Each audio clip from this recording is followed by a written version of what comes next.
it heavy. I call that coffee and hardcore. A Ramadura Busta. It sounds on America. You can't go wrong. It's time for coffee and hardcore. I drink my coffee like I drink my hardcore. Fast and bold, dark and strong. The cream or sugar will suck things up. Can't think of a better duo. Coffee and hardcore. Coffee and hardcore. All right, another hiatus episode here. I got Wiley Willis. Yeah. And this one's with our good friend Skullcrack, all the way from California. Yeah. Some good times with some good bros. We had to have Skullcrack on, right? Oh, yeah. And this was before we got the theme song from them, right? Correct.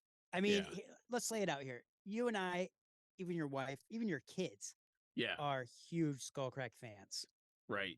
Yep. So they're not like a huge band or anything, but to us they are. I mean, Yeah. we love Oh, yeah. them. Yeah. They go on decent sized tours. Their artwork is phenomenal. Their records are phenomenal. They should be bigger than they are. But I mean, I know our other reruns have been like bigger Right. acts, if you want to call them that, but we didn't care. We had to rerun Skullcrack because we're Skullcracked on fresh pots, right? This one Exactly. was from all the way back from season 2, episode 6. Okay. This one came out June 29th, 2021. Ooh. And this was back when we were still doing those long ass episodes. So this one's Yeah. 2 hours and 23 minutes. Oh, geez. Yeah. Was this one of the ones where we had more than just the band on? Do we have somebody else on, or was it just? Yeah. I mean, I think on these ones we were doing coffee reviews. We were doing Yeah, that's right. bands. And Everything. so, yeah. But yeah, let's get into it. All right.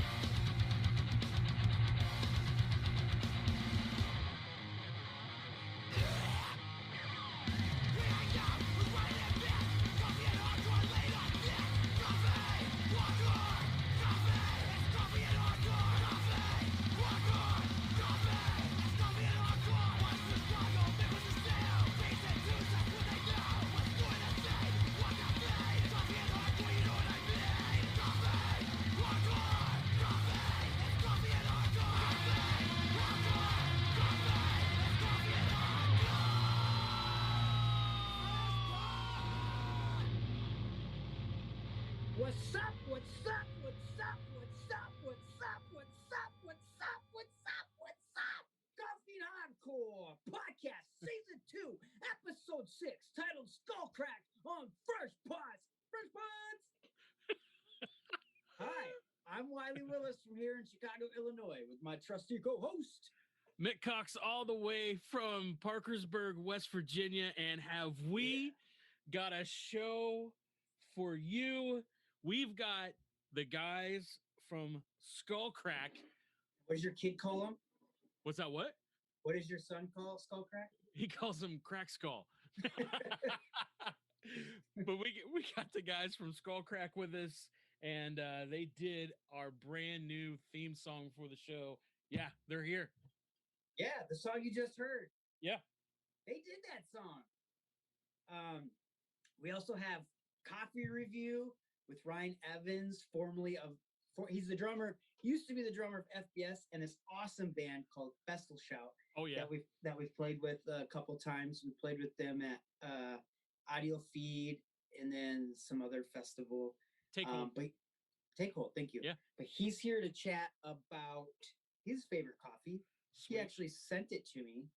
Oh, It's nice. medium. It's medium. So Oh yeah. I just got it yesterday, and I had some this morning, and it's really good. So I'm gonna put my 2 cents in there too. Cool. We also got, of course, we've got album reviews. We're doing 5 awesome 5? ones. Yeah, not Doing 5. 5? Sorry, we're not doing 5. We're doing I 4. forgot about one. No. We're doing 4 great ones this time around. So stick around for that. We got the Almighty ZAO. Oh yeah, we are doing. That's right. We are doing that album, which Yeah, is that a killer review. album. We're Yeah. reviewing that album. Yep. Like Mick said, stick around because you don't want to miss this episode of Coffee and Hardcore coming at you right now.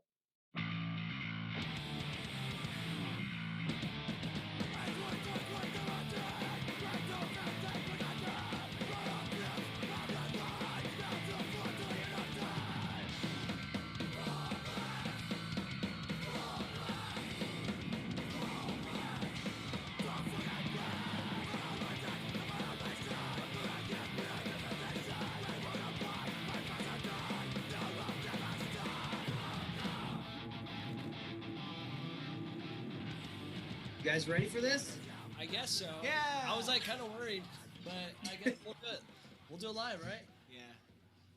We're live. We're live. We're live. Well, you We're sound like the guy from Skullcracked. Minor. What's that? You sounded like the guy from 2 Minute Minor when you said that. That dude's a dick. We're live. We're live. Kick it in. All right, everybody.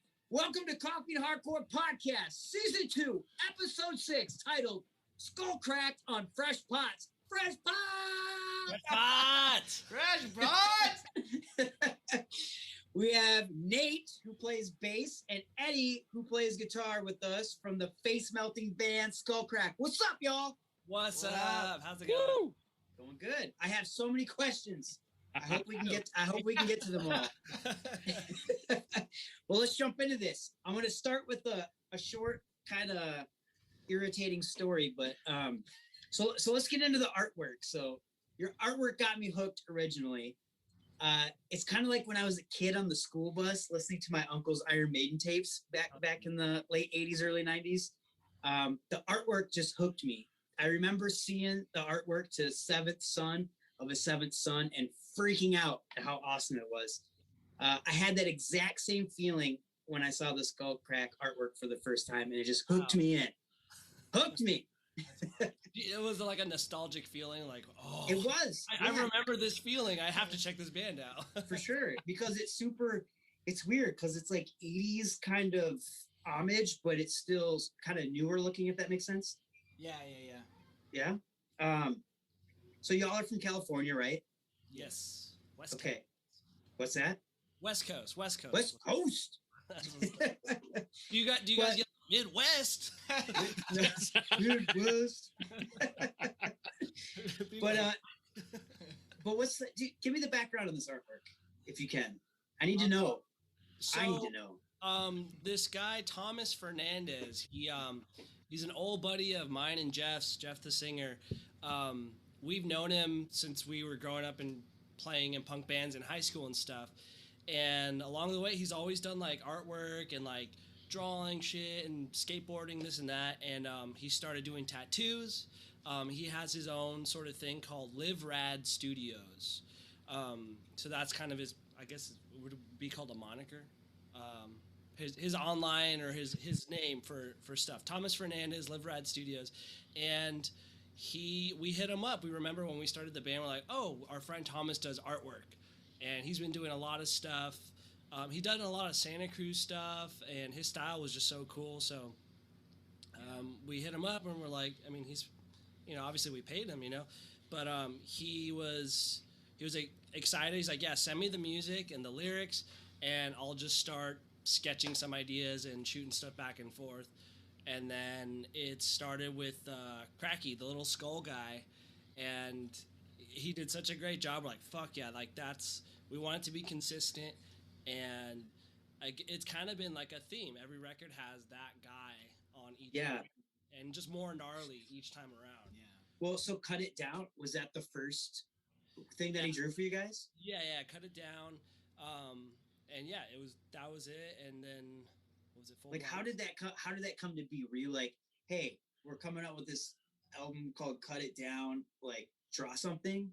Yeah, well, no, Jeff he's done, because he usually is the one in contact with Thomas. He just sends him all the songs and the lyrics, and then said, "This is our first record. Like, go ahead, like, kind of draw what you're hearing." And that's what he did. Like, fucking a beer opening, 'cause that's the first song, beer opening, and then a knife through the back of the skull into the eyeball. Yeah, I think actually Jeff will have like Jeff's a really good artist too, so he'll sketch something out, like an idea, like kind of something like a knife in his head or something like that, and then Thomas will be like, okay, and then like make it look really cool. Yeah. But yeah, I think a lot of it had to do with like Thomas is cool because he'll take the lyrics of the songs and like kind of like get inspired and be like, all right, this skeleton guy needs a knife through his head while he's chugging a beer, and we're like, yeah, that's so good. Well, but let's talk about Full Blast. That artwork is amazing.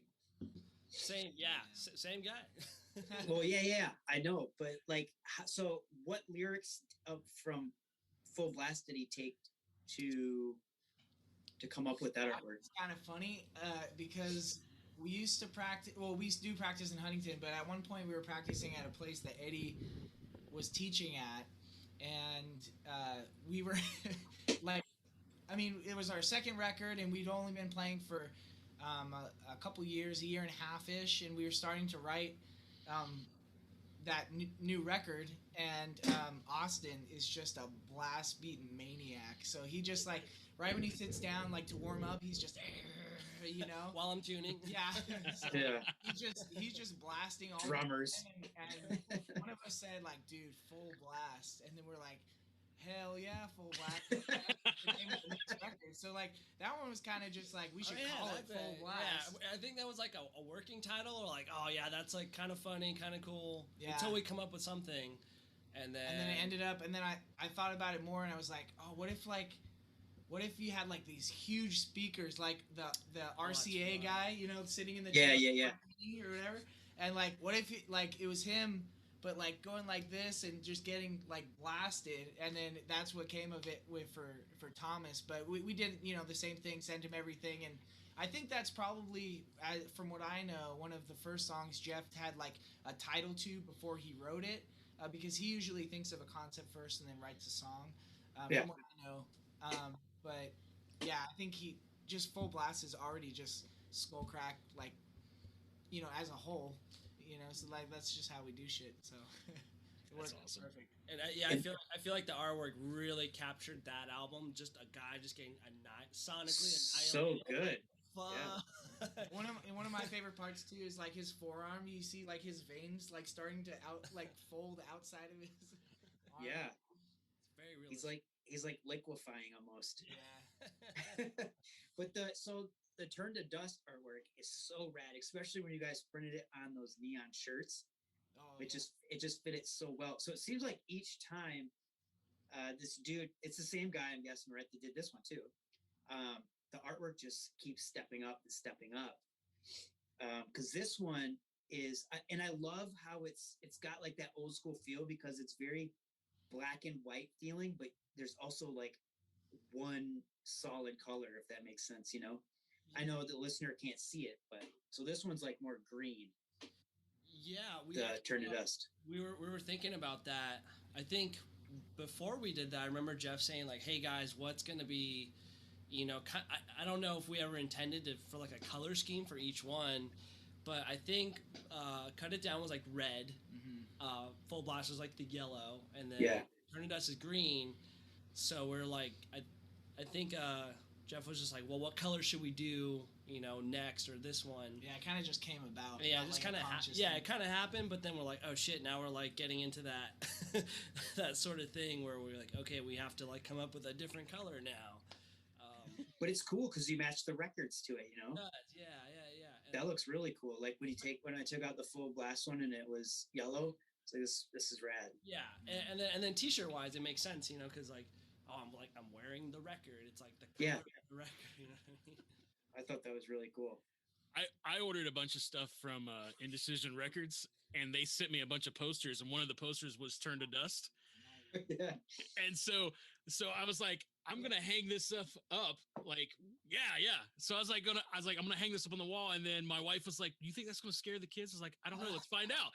So I hung it up, and so my oldest son like loves it. He points to it all the time. He's like, "Dad." Oh, that dude. And so today, like I'm leaving, I had to leave the game early, my kid's soccer game early. And so I told my son, I'm like, hey, I got to go. I got to do the podcast. He goes, are you going to talk to the Crack Skull guys? I'm like, yeah, I'm going to talk to them. He goes, tell him I said hi. I was like, all right. So, so 6-year-old man, you've won him over. He loves it. That's And so Call him hi too. Call him right now. Call him right now. I think he's stuffing his face with ice cream at Nana's, but get him on speaker, full blast. Get a full blast. But I ordered the full blast 7-inch for my wife for Mother's Day. So yeah, actually because of the podcast, right? Because of the podcast, yeah. Because we started, yeah. So I was like, holy crap, it's only $5.50. You got to buy it. So I sent him the link. But bargain bin. Yeah. She just sent me a text and said, "Tell them that my favorite song is Adios Motherfucker." So, dude. Hell yeah. Thanks. So there you go. Yeah. All those Maiden records too.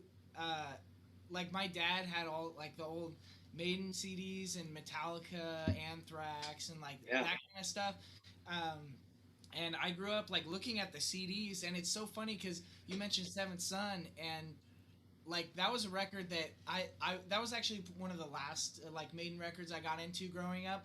But seeing that, I'd always grown up seeing it, and I never realized that Eddie was holding that like fetus, like sack, you know, until I saw them live, and they did like a Seventh Son kind of tour thing. I think it was like 2010 or something.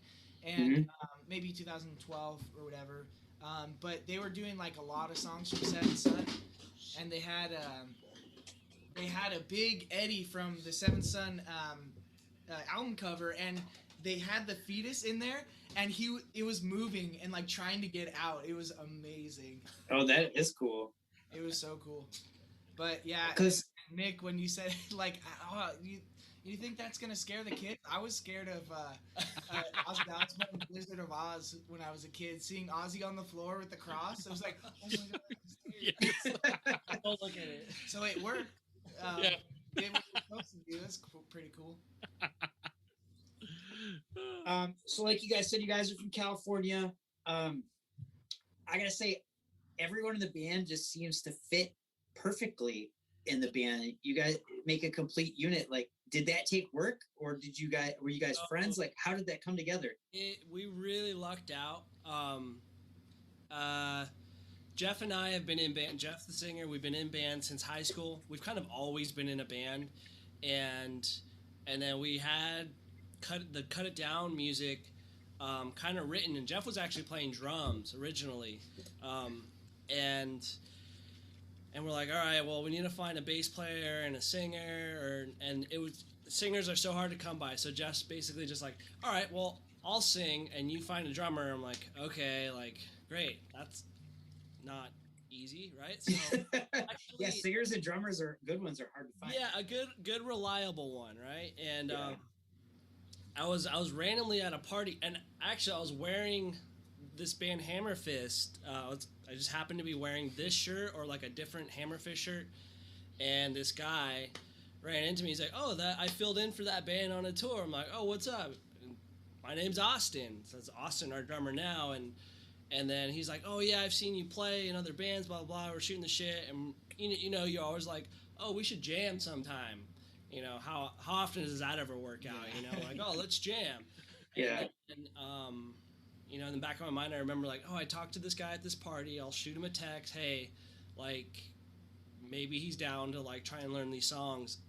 I sent him the tracks, and he's like, dude, this is awesome. I was like, yeah, we're kind of going for like a musical waste thing, kind of hardcore in between sort of stuff. And he's like, hell yeah. And he showed up. He didn't know any of the songs. And I was like, fuck. Like, but you sent him all the songs? I sent him all the the demos that we had, and he's like, yeah, I'll learn these. He shows up, he's like, how does this one go? And we kind of went through it, and he starts kind of doing like his own thing, like throwing in blast beats like over hardcore parts. I'm like, that's fucking sick. That's really cool. All right, he's really good, you know. So we're like, all right, cool, you got the gig. And then Nate, I was in another band, Why We Kill, right? It was like this like thrash metal it was like Pantera mixed with Slayer type band, and he was like coming to all their shows, and I don't know how old Nate was, a little younger at the time. Like 20. Nate was like 20, and he comes up to me. He's like, "Hey, dude, can I help you with your amp? You guys are so good." I'm like, "Yeah, kid, come here." And then we're just like shooting the shit. He was like in another band at the time, and then I'm like, "Oh wait, you play guitar, right?" And he's like, "Yeah, yeah.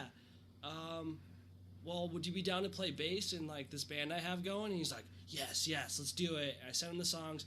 Nate shows up, knows the songs, shows up with a 30 rack of Budweiser. And I look over at Jeff, I'm like, "This is the guy." This is the guy. And then fast forward, like we all just got along. We clicked.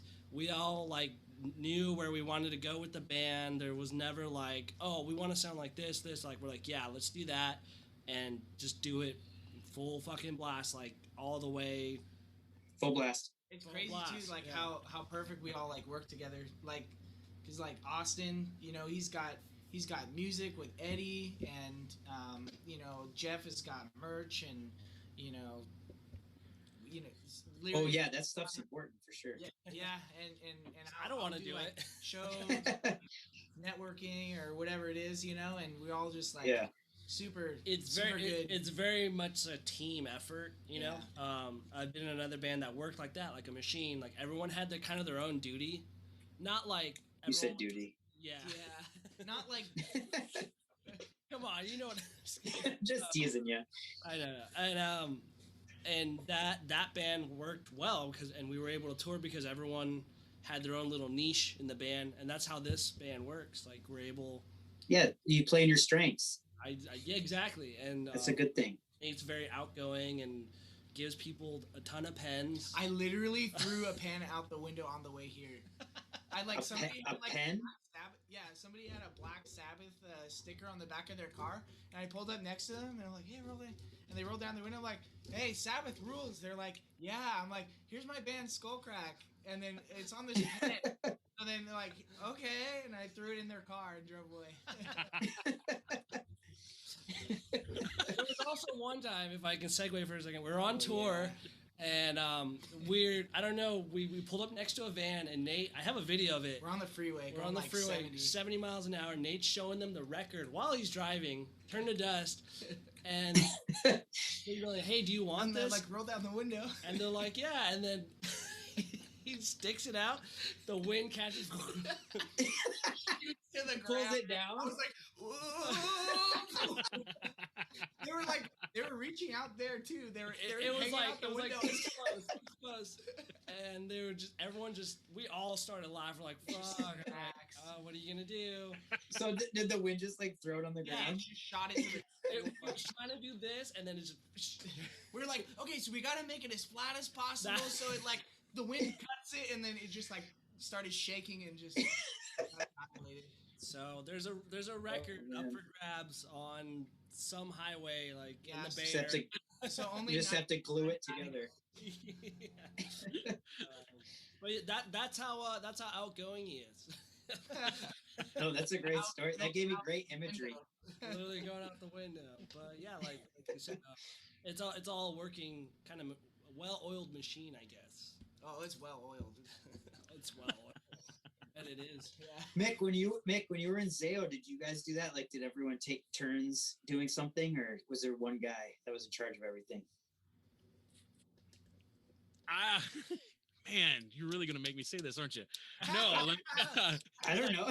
it was back when I was in ZAO, it was kind of like a dictatorship, and I won't let in on who was the dictator. So It was you. No. it wasn't me.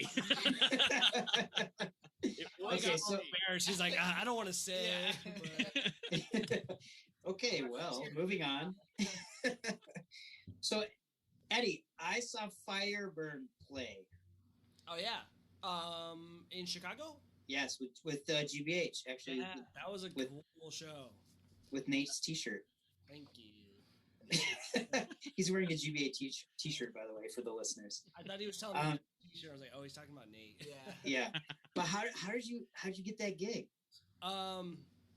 Cool Me? story. Kind of from Nate. I was Really? actually thinking about that today. Okay, so Fireburn is Todd Jones, Israel Joseph, Todd Youth, Nick Townsend. So the drummer, I've known him. Jeff and I have known him since we were like 15. Wait, that's the drummer that was The on drummer of tour. Fireburn. Yeah. No, not Oh, on tour. he wasn't on that tour actually. Yeah, because that was some straight edge kid, right? From some straight edge band. Naya from Dare. He was. Oh, okay, yeah.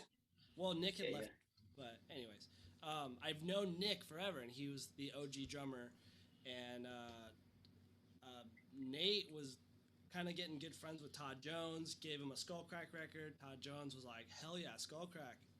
He was about it, and they were texting buddies for a good while. We were supposed to have dinner tonight, but it didn't work out. Oh, really? Yeah.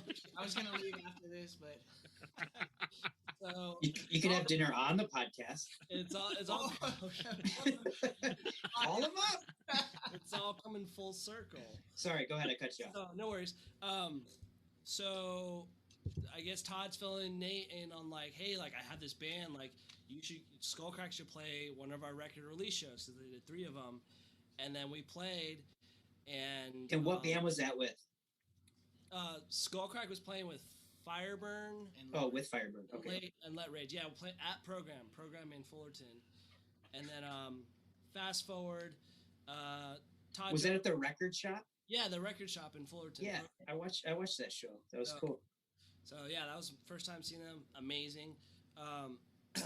Fast forward, I was filling in for another band, and I ran into Todd Youth. He's like, "Hey, dude, let me get your number. Like, I want to like shoot the shit Wow. and whatnot." I'm like, "Okay, cool." And then, Were you starstruck at all or no? a little bit. I was like, "Oh, cool!" Like, Yeah.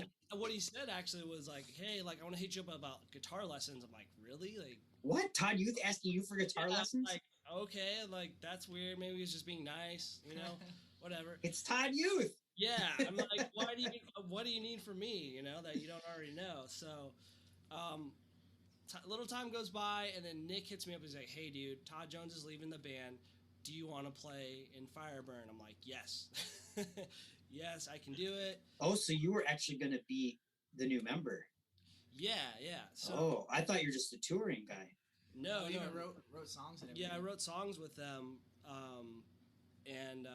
so yeah, Todd Jones he was just busy, dude. He was busy. He couldn't do like, they were getting offers left and right. Yeah, they're a great band. Yeah, so Todd was like, this is my side project. I don't want to commit that much time. He had nails, so Yeah. It made sense. They kind of parted ways, like, okay, so they basically asked me like, "Hey, do you want to do this? Are you down?" I'm like, "Hell yeah, this is gonna be awesome." So that's kind of how I got it, like really because Nick knew me, and he knew that I could hang. That you had the chops, yeah. I had the chops to do it, and I was down, and I posted that killer solo that she did on the Coffee and Hardcore page. oh, did you? That was my first time recording with them. It was fucking nerve-wracking. I thought it was awesome. I was like doing it. I'm like, oh shit, Todd's got his phone out too. Like, everyone's looking at me. I'm like, all right, shit. That was good, man. I loved That it. was like a new song. I don't think we released it, but I think we played it live. But that Chicago show was super rad. That was like one of the cooler shows on that tour. I remember. I came there to see Fireburn, to be honest. That's cool. I mean, it was. I only stuck around for like 4 GBH songs. You were there for like 5 minutes. What's that? You were there for like 5 minutes. Yeah. For 4 songs. Well, yeah, like my buddy Mike, who I went with, really, really likes GBH. I think they're okay, but I bought a ticket to see Fireburn. That's cool. Yeah. That's why I went. Show. I mean, those guys in GBH are super cool. I mean, like. Yeah. So nice, like, hey, come hang out with us. Like they're just like super friendly to everybody. Like, yeah, they're super old too, aren't they? Super old, dude. Super old. But dude, they could out party us. It was crazy. I mean, I was like the only one in Fireburn at the time that, because Todd, none of those guys drank. Yeah. Oh, really? I didn't know that. So Todd didn't drink. They smoked weed, Okay. Israel didn't drink. Doesn't drink. He just smoked a ton of weed. So I was the one just like, backstage. They're like, "All right, kid, those beers are for you." I'm And you're like, "Yes." jobless. You're like, oh no, I have to do the killer solos. Yeah. And, Um, yeah, so it was good. dude, that was super sad. So you just did one tour with them then? We did a few runs. So like the Oh, first you did? Yeah, the first run I did with them was with American Nightmare and Torso. Oh yeah. Oh, American Nightmare. That's what's his name from old Slapshot's guitar player, right? And Yeah. the Yeah, because all those guys are from Agnostic Front guy. um Come on, what's his name? He's like the greatest guitar player right now. Craig Silverman. He's in American Nightmare? I think he is, isn't he? He's not anymore. It's like a bunch of kind of younger dudes. I could be Maybe wrong. I'm thinking of a different band. Whoops. But yeah, that was like the first run I did with them. That was cool. It was like 4 shows or something like that. And then I did something else with them. I think I did the GBH. And then just like a bunch of local shows with them.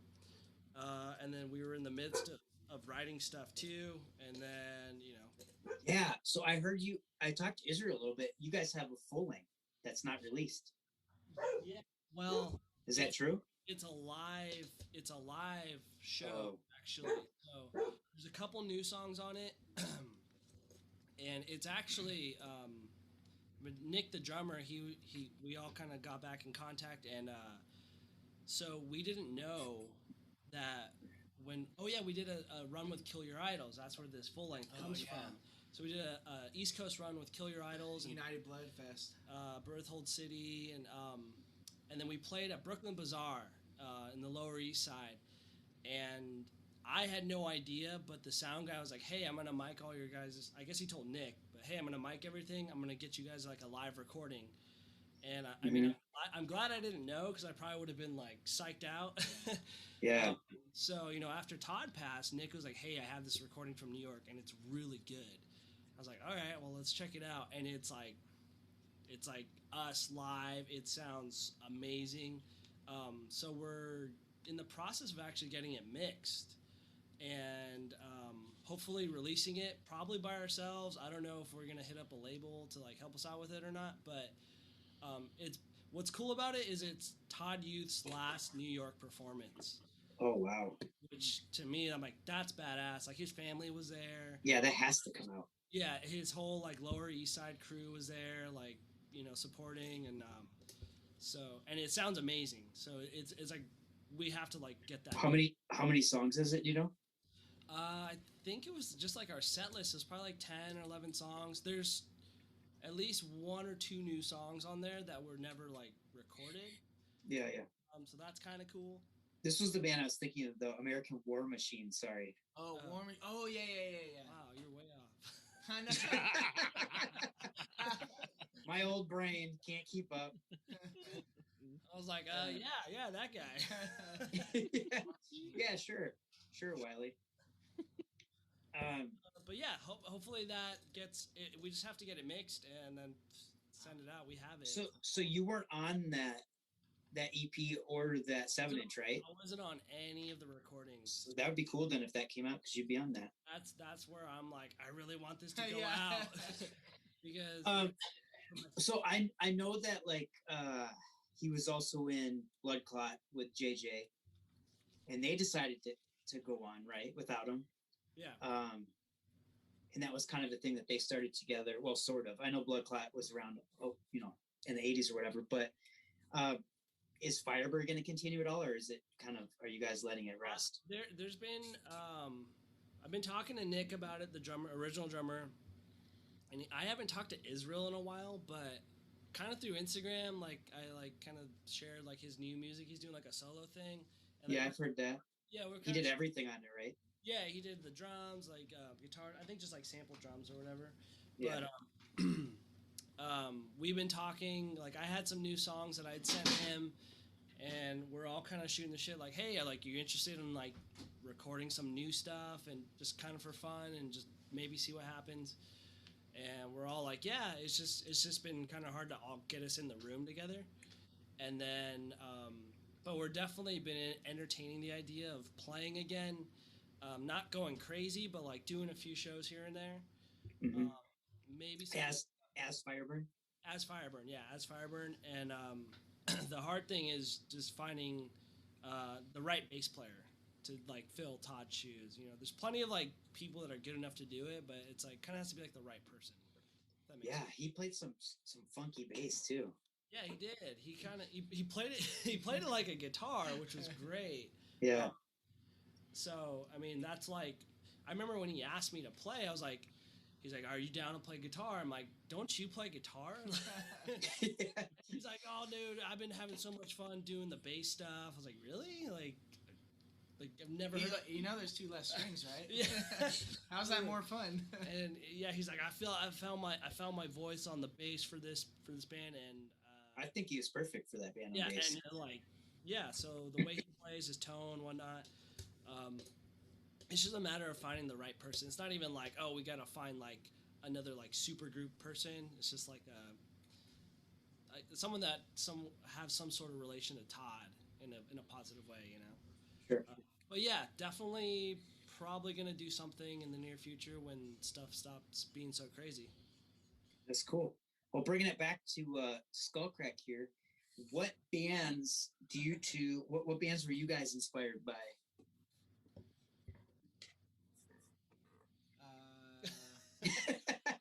Like, not that question. For sure, Slayer. Fucking Slayer. Yeah. Would you say in general or for the band? For like, No, like, yeah, okay. So what bands inspired you growing up, and then what bands kind of inspired Skullcrack? well, for me, since Nate's taking forever, a lot of like the old school like punk bands, like I was really into street punk when I got into punk rock. I got into like The Virus, Unseen, and stuff like that. The Partisans, and then I discovered a buddy of mine, the same kid that had like a mohawk. He's like, "Oh, check this band out, Minor Threat," and I'm like, "Oh, cool!" Like, "Oh, Minor Threat, Black Flag," you know, kind of the Catalyst bands that everyone get, you know, maybe entry level bands everyone gets into, and then it got into Discharge. I think Discharge for me, that's what it was for me, because I was like, that whole DB kind of sound. Yeah, that like, oh, you can do like whammy bar stuff in punk rock and like head and stuff, because I was a guitar player at the time, and you know, punk rock, you know, they didn't have the best guitar solos, and I didn't think it was like allowed. I think. Right. So I was like, Discharge, they're like, oh, you can do that, cool, and then that segued into Slayer, Exodus, and more technical stuff like that, and then that same kid showed me like Municipal Waste, like when I was in high school. I'm like, dude, this is the shit. It's like punk and hardcore, like all mixed like crossover kind of. The crossover, and that kind of got me going for sure. And yeah, in terms of the shit I play now, at least. Did you ever get into Wolf Brigade at all? I didn't until recently. They're so good. Until recently, because they did some stuff recently, didn't they? They played it. Yeah, they put out a new record a few years ago. Yeah, because Ron was like way into them, right? Yeah, Ron books them. Yeah, so nice. I remember like seeing all this hype. I'm like, oh, I never like listened to this band, and then I checked it. I'm like, fuck. Yeah, they're super good. Like sleeping on this forever. But what about you, Nate? Yeah, Nate. Yeah, I started. The first like heavy music I listened to was like probably in order, like Metallica, Kill 'Em All, Anthrax, Among the Living, and then Iron Maiden, Power Slave. Those are like my first 3 like heavy. Those are heavy hitters. Yeah, for sure, because those are all my dad's CD collection. So that's what I listen to mostly, and then all right, Kill One, Marry One. Go. No, I can't. I don't want to say. Yeah.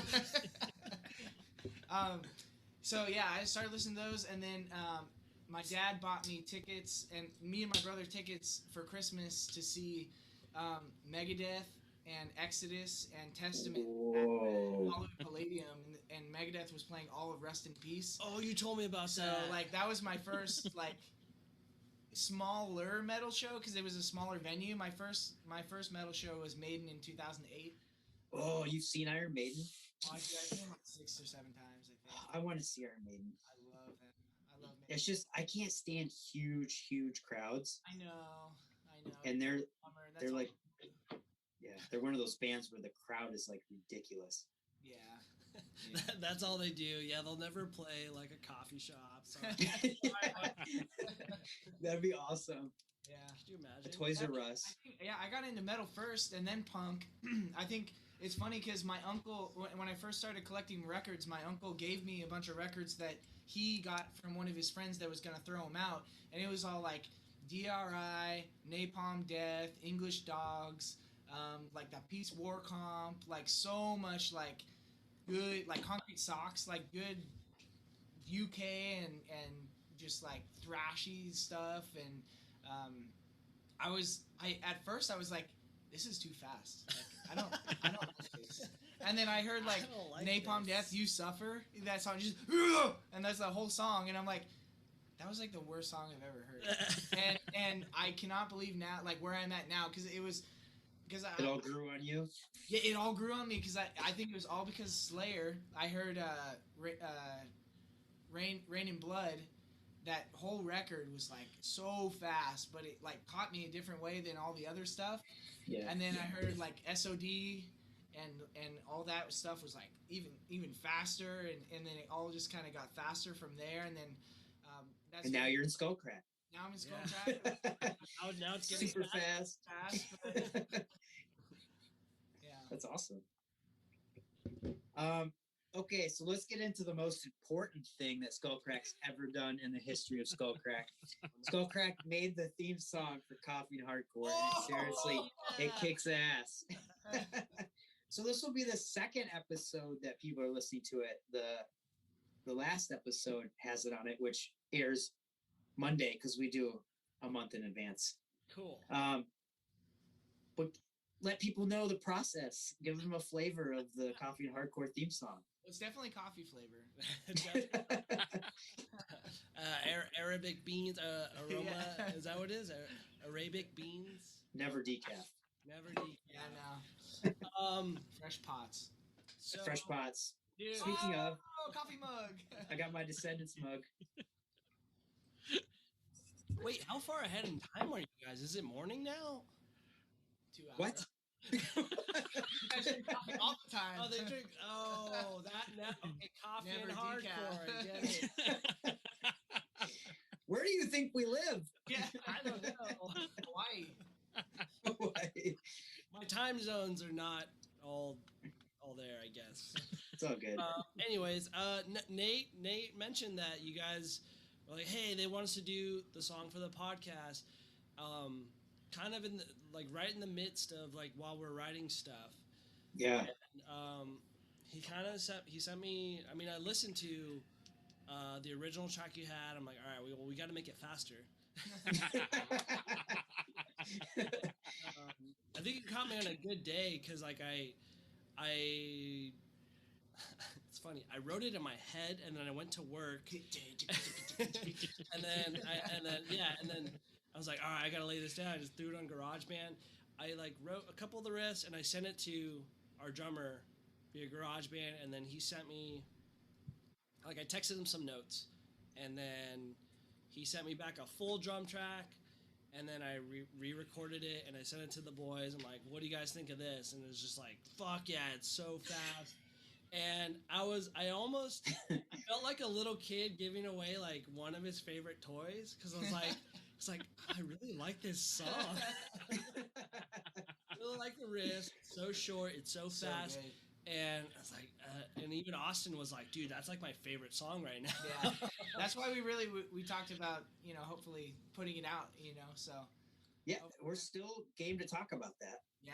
So I was like, we're like, well, like, I was like, I don't know. I kind of want to keep this for the record. So I actually ended up, I was like, all right, well, I just have to make another like fast, just in your face song to like fresh pots. Yeah. And then, okay, so that part, I redid all the stuff. I had the drums, and then I didn't tell them that I just threw that in the beginning, and then I was like, I can't wait for them to just hear that. The lyrics are amazing, by the way. And- Did you? Oh yeah, Jeff's a He's Yeah. a Jeff, yeah. I had Mick read them last episode, It's killer. so everyone could hear them. Laid on thick. It's so good. I sent it to a couple people. I was like, check Oh, this out. same. This is the new theme song.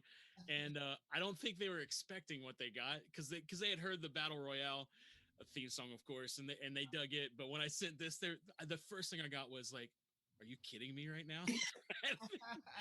I sent it to the old singer for ZAO, and he was like, this sounds amazing in my car right now. Like, where did you? I was like, I told you should have listened to Skullcrack like a year ago. And so, like, they're all, yeah, it's insane.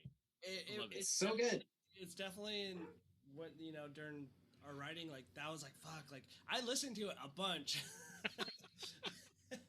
Well, thank you guys for doing it. We really appreciate it. Yeah. Yeah, it was Thank you. happy to do it. Thanks for offering that to us, like the opportunity, and thanks for liking it. It's so killer. For sure. But so you kind of talked about, you guys recorded that while you were doing the record. I know on your social media you put out like a set list, and I saw Coffee and Hardcore in there, and it was crossed off like you were checking like different things. So this is going to be like full length then. Yes. This new record. Yes. Are you allowed to talk about it at all? Are we doing? Can we talk about the? Can we talk Tell us. thing? Tell us. Yeah, You I mean, I guess, yeah. So Yeah, I don't know. Well, I just play bass. yeah. I don't know. Yeah. So spill the beans. we recorded a lot of music, and we have What's a lot? like I guess we could say like 14, Okay, that's a lot. 14, like 16 songs, something like 16. Yeah, including that. I will say there's a cover in that. there. Oh yeah. There's a cover in there that just came out randomly. So good. We don't. Do you wanna- guys plan on using all of them, or you don't know yet? Eventually. Yeah, eventually. So But there is a new record in the works. there's yeah, a new record. Yeah, the full length is going to be shorter than the last full length, but longer than the E.Ps. So we kind of just met in the middle. Was kind of the plan with that. Okay, so you're saying it's going to be shorter than Turn to Dust, which is about 19 minutes ish, like 18-20, I think. Song wise, it's shorter. Oh, song. Got less songs. Gotcha. What You're about, not talking about the time. What about in time Yeah. though? Is it? I think it's about the same time actually. Okay. So these songs might be a little longer, but there's definitely some fast short ones too. Because you got 13 songs on Turn to Dust, Yeah. or 13 tracks at least. Uh-huh.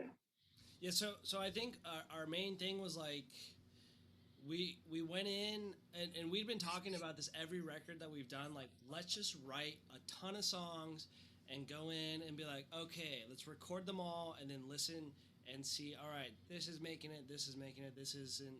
And we never did that with any of the previous records. This one we did. We had the time because we weren't touring, we weren't doing anything. Yeah, I was gonna say that's usually hard to do.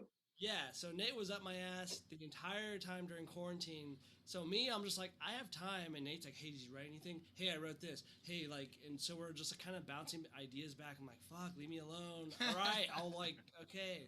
So Nate was really kind of the catalyst in getting that many songs to happen, or us even like writing a record, because I'm lazy.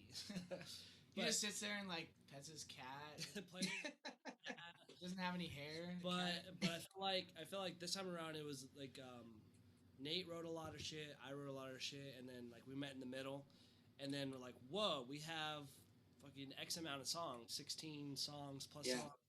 That's a good problem to have. You can release them all so it was later good. too.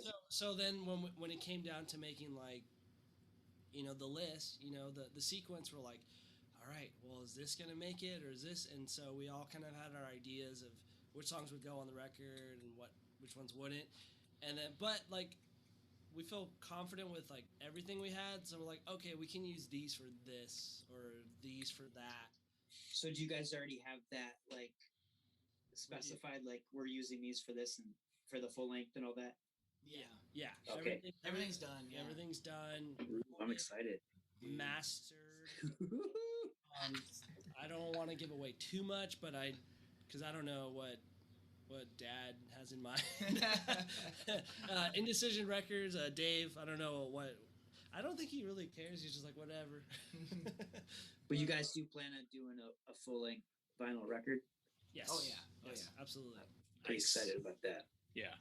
Me too. I just wanted to just be out there finally. I think, I was thinking about this too. Like, I think the timing is kind of right because maybe like as soon as it comes or drops, like stuff will be a little bit more back to normal. So it's like kind of coming out at the right time, hopefully. Yeah. That's starting to happen now, I guess, yeah, right? exactly. So we're like, okay, cool. Stuff's like slowly happening. Shows are happening, and we're thinking that like it's gonna be like a right timing. Like, cool. Like we're back. We have a new record. Like people are gonna be stoked. Hopefully. Are you guys thinking like summer, late summer, midsummer? You don't know yet. Fall. Yeah. It's just because when getting stuff pressed takes so long. Oh yeah, like We still need the art too. oh, same guy.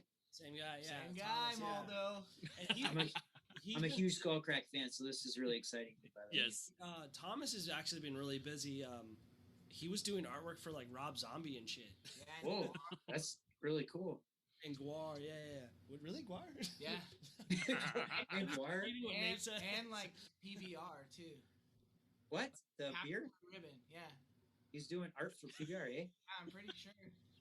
From what I remember seeing, yeah. Yeah, Thomas is legit. He does a shit ton of tattoos and like he's been getting commission for a lot of people. So Wow. Who does the artwork for that that Kill Your Thirst energy drink thing? You know what I'm talking about? It kind of looks like that art. Liquid Death? Yeah, thank you. Oh, Liquid Death. no, I don't know. It's almost like Metalocalypse style, kind of. What's that?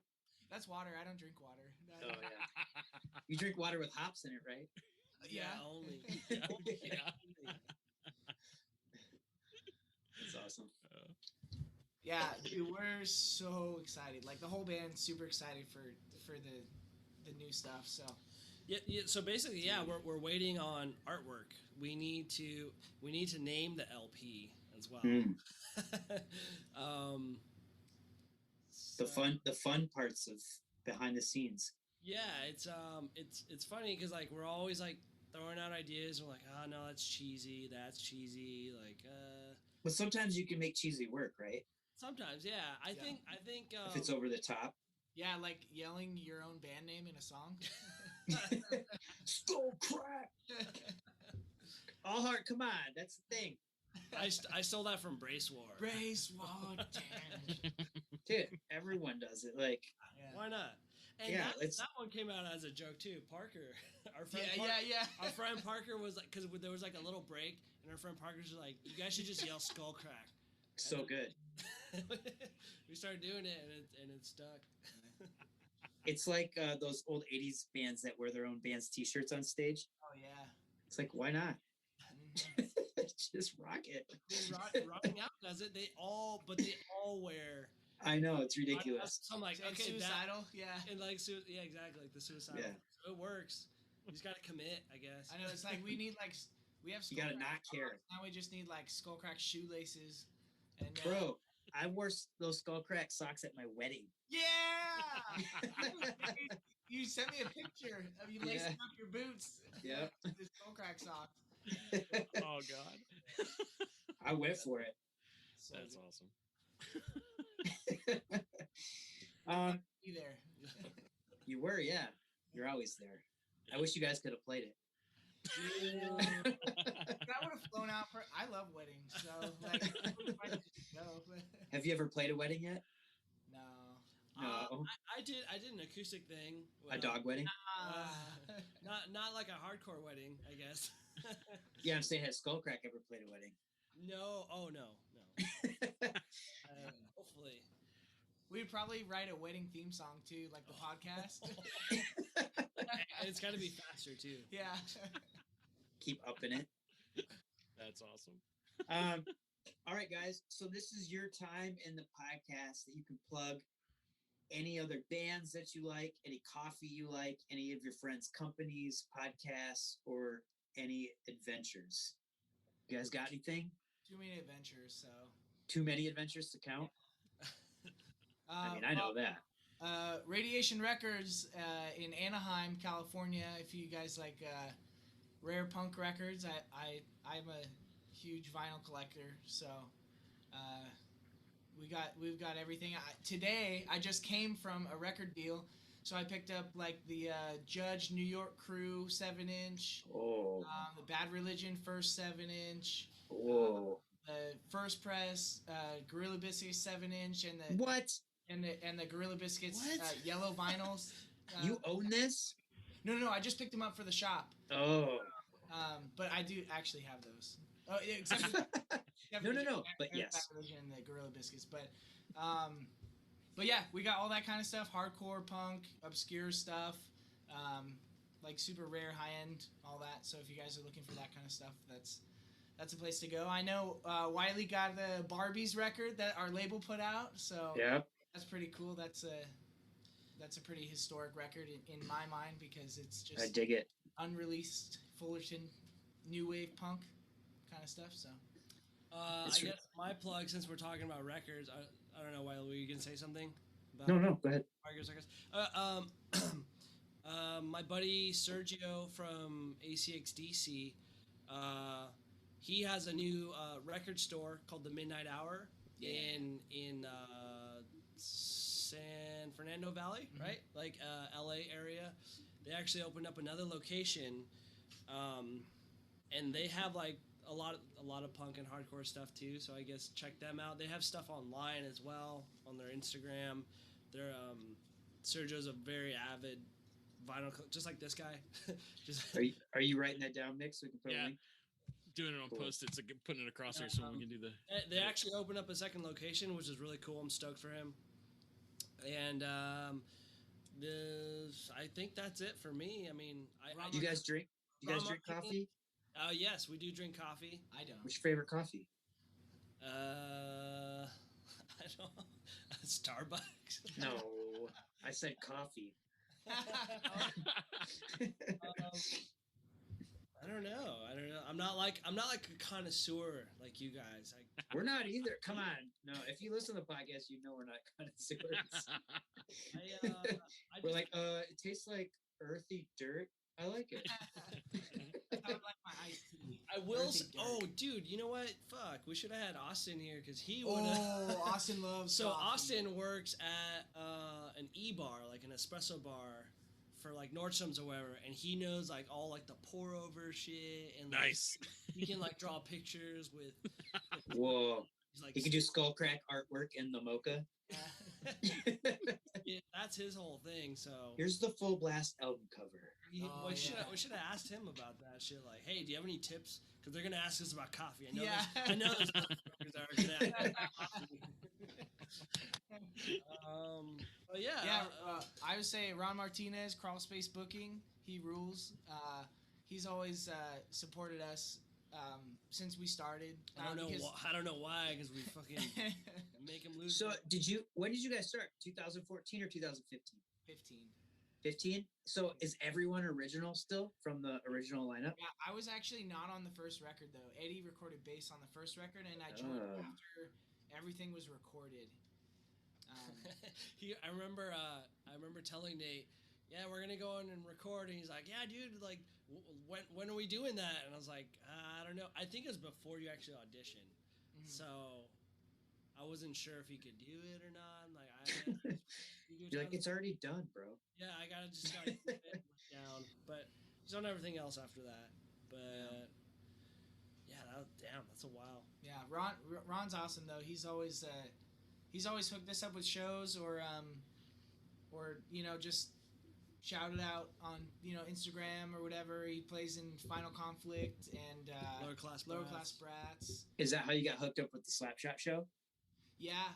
His company books Slapshot, and we played with them in Alex's bar. So shout out to Slapshot also, because Jack always is always saying Skullcrack stuff too on different podcasts and stuff. So that's how I found out about you guys, was through Jack.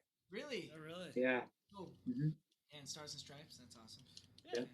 And Nate sent them all like a bunch of our stuff too. So it's Records. Yeah, and he pens. wears the shirts and stuff. So he made a post that said like, if all hardcore, because I know he doesn't really listen to hardcore much anymore, but he said if like all hardcore bands sounded like this, I'd listen to more hardcore. Yeah. And so I was like, That's so sick. okay, I gotta check this. I actually made a meme that same day that he posted himself in that Skullcrack shirt, and it was when in Elf when he walks in, he's like, "World's greatest cup of coffee! Congratulations! Congratulations!" I put a picture of Jack on the window, and he was looking at it, and then he runs inside. World's greatest hardcore band! Congratulations! That's so good. Because he's such like a. I mean, Nate, you and I kind of had this conversation because I played with Stars and Stripes before. He's just kind of like this grumpy old man, but he's like he's like this big figure in hardcore. But it's funny because he just geeks out about you guys. So I was like, this has got to be a good band. And Dan O'Mahony's from No for an Answer's podcast, Dano Says So. He was on there too and shouted us out, and I don't know, it's just funny. What's the podcast? Dano Says So. Write that down, Mick. Writing it down. The Choke was on it. Yeah. They talked about you guys. Yeah, a little bit. I want to check that out. I remember running into Jack backstage at Alex's bar, and I was like, I was a little buzzed. I'm like, "Oh, what's up, dude?" He's like, "Hey," he's like on his phone. I'm like, "My name's Eddie." I was like, "Nice to meet you." I was like, it's kind of like that scene in Dumb and Dumber, like, "Oh, big gulps, huh? Yeah. All right, see you later." and then we played. It was a matinee show. It was actually really cool. Like, I was always like, matinees are cool, but Oh god. But I like matinees. I went and saw Gorilla Biscuits at a matinee. dude, Yeah. I see And like, it got- like the heart, like the East Coast matinees, like that's the shit. Like over here on the West Yeah. Coast, they can be hit or miss. I mean, Well, because luckily, the show got done at like Slap stopped 3. playing, so it was a great What time did the show start? like Noon? Oh, 3? It was a little later, Maybe. like 2 or 3. Yeah, maybe earlier. Yeah. But yeah, something like that. And what time did it get done? Like 6? Yeah, I'd say about 6 or so. Maybe. Yeah, Like it's confusing because I'm used to going to shows really late. So when Gorilla Biscuits played in Chicago, I walked outside. It was still light. I was like, "What? Yeah. This is so- What do I do now? This is That was weird." like the highlight of the day. You can't really top that. You know? I want to So I shout just out War Bison in San Francisco also. They're War Bison. they're great. They're not doing too much at the moment, but they're awesome. We toured with them in Ghoul, also thanks to Ron. But that was really fun. They're a good band. Good boys. They're good. boys. Well, boys. What kind of music? They're a hardcore band too. They got some They from Cal? Where did you say they're from? San Francisco. San Francisco. Yeah. They got some. I don't like. It's not usually like the style of hardcore I would listen to, but like I was listening to I forget what band like not too long ago, and I texted them. I was like, hey, like I was listening to this band. It reminds me of you guys. And like, yeah, I hear that. So it's like it's not always like the kind of hardcore that I listen to, but I just love the dudes and Yeah. they're really good. Like we played with them for a bunch of nights in a row, and I went up to see them play with Death Angel for their like Death Angel's Christmas show in San Francisco and Night Demon, and that was so fun. Like they're awesome. So All really solid dudes. And it's always good when the band is really good and the people in the band are really good. yeah, that's the best. We've for the most part, like we've ran best. like It is. a lot of the bands like we've toured with or played with. Everyone's like super cool. Like, Yeah, like Yeah. the Ramones, they were really nice. yeah. Did you say the Ramones? Yeah. They're super dead, but they were super nice. So dead. When did the last Ramone die? Oh, great. Never mind. now we're getting into like this I get whole it. like, CJ's technically still alive, but he's not like a. but he's not a remote. Really. I'd probably He, like rock, 2000. he rocks it though. I don't know, 8, 2004, 6, something like that. I don't know. Damn. Yeah. It's crazy. We're starting to get towards like further and further in time where like all our heroes are dying slowly. Like what? Yeah. I know, it's kind of weird. It's all up to us. It's all up to us. Up to us. Oh, great. Exactly. I agree. How old are you guys? Is that a weird question? Are we allowed to ask that? Are we hiring for a job? I don't. Yeah. I'm 27. I'm 32 actually. I think. Are you the elder of the band? No, Jeff is. He's 33. Oh. Whoa. It's actually, No. yeah. He's a year older. Yeah. Well, it was funny actually because I was a grade ahead of him, but he's older than me. So like I got out of high school, and like we were still in bands. I'm like, yeah, I'm gonna go home. Like, fuck, all my friends are still in school. Wait, so he's older than you, but you graduated before him? Yeah, it was like a weird birthday thing. I think I graduated 17. So I have no idea how it worked. Just take my word for it. He's older than me. Don't go check the facts. Yeah. Cool, guys. Well, thanks for being on the show. We really appreciate it. Having us. Thank you. Hopefully, you got some content. Yeah, Of hopefully course. something in there. No, Yeah, no, good content. Mick and I are big fans of you guys too, so this is it's cool to have you guys on because we're fans interviewing a band that we really like. So that's always fun. Much appreciated. So Thank you for awesome. listening Thank and you. like Yeah. giving a shit. You Of know, course. Dude, you guys are awesome. That's always really cool, and we're happy to do the song for you guys. I'm glad it came out as cool as it did. Like I said, I was like stoked on it. I'm like, fuck yeah. Nice. Hey, Nice. for people who don't know Skullcrack, what song should we play for them to exit you guys out of here? Ooh. I don't know that one. Nick's wife's favorite song. Do it. Motherfucker. Do it. Dropping it right now. Here we go. Boom.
Cool. We're out. And also, adios, motherfuckers.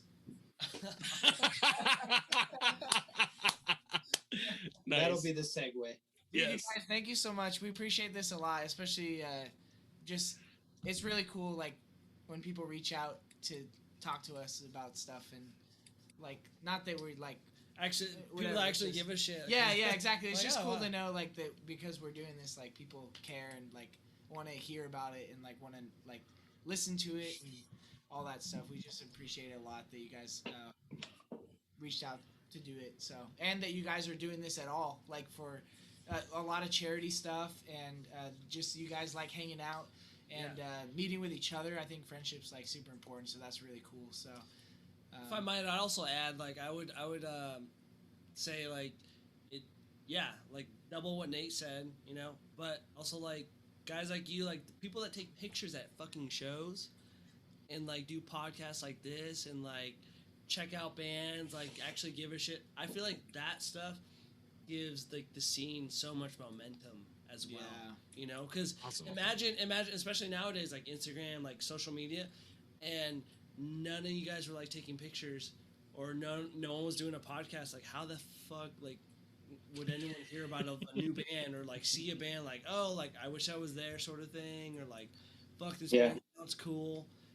So thank you guys for doing what you do. Like, it's really cool. And Yeah, All right, definitely. later. See ya.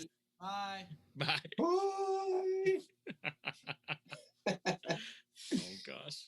All right, so it is that time of the show when we, Wiley and I, review albums that we like, that we send to each other, and we're like, yeah, let's check these out.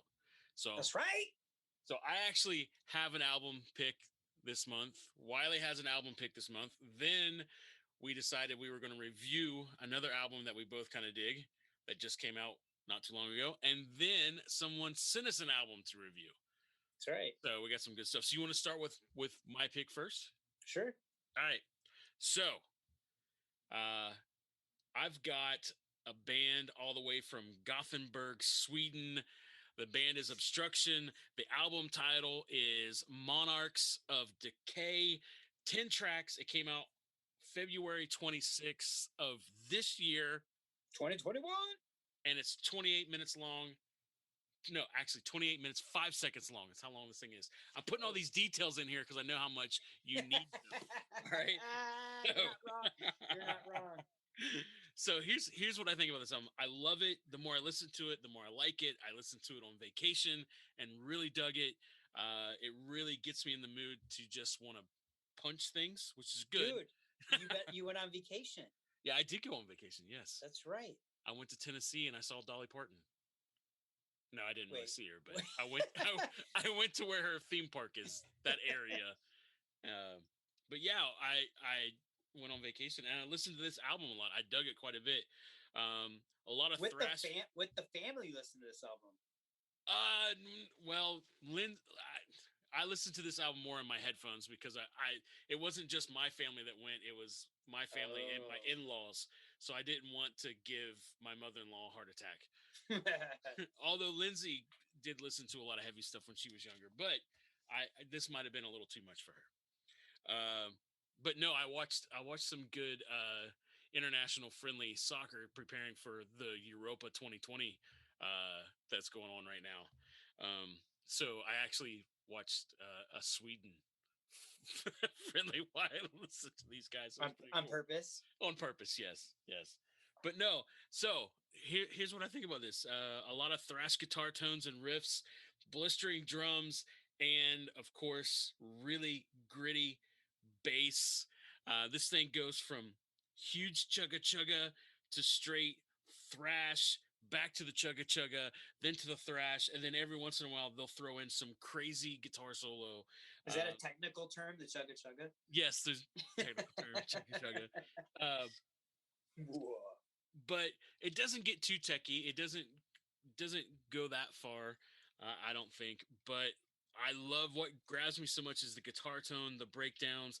It totally reminds me. I don't know if you remember the band Caliban from back in the day. What's the band name? Caliban. If I'm hoping I'm pronouncing it right. I always pronounced it Caliban. It might be Caliban. I don't know, but they're from that part of Europe as well. But they kind of remind me of them mixed with some. Was Blindside from Sweden? Yes, they were. I like that first record a lot. I did too. I dug that first album quite a bit. But Caliban, Earth Crisis, the Destroy the Machines era kind of has that kind of guitar tone. But yeah, I dig it quite a bit. And I'm going to drop my favorite song. My favorite song is End of Days because it's a nonstop power punch and the drums don't stop. It's just nonstop. Yeah. So we're dropping it now? Drop it now. Here it comes. Okay. Boom.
All right, so we're back. So Wiley, what did you think?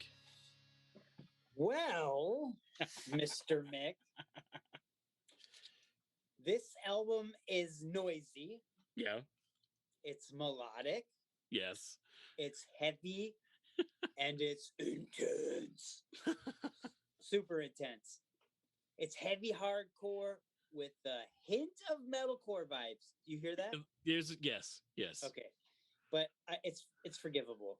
The music is in your face. It's spastic. It's mean. It does have a lot of similar guitar riffs in a lot of the songs. It does. Yes. Yet the intensity keeps you intrigued.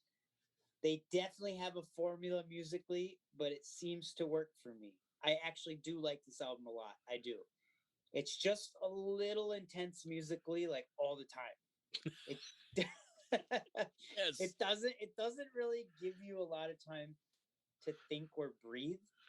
And I imagine though, if you're listening to it like you did on vacation, like were you listening to this like you could see like a lot of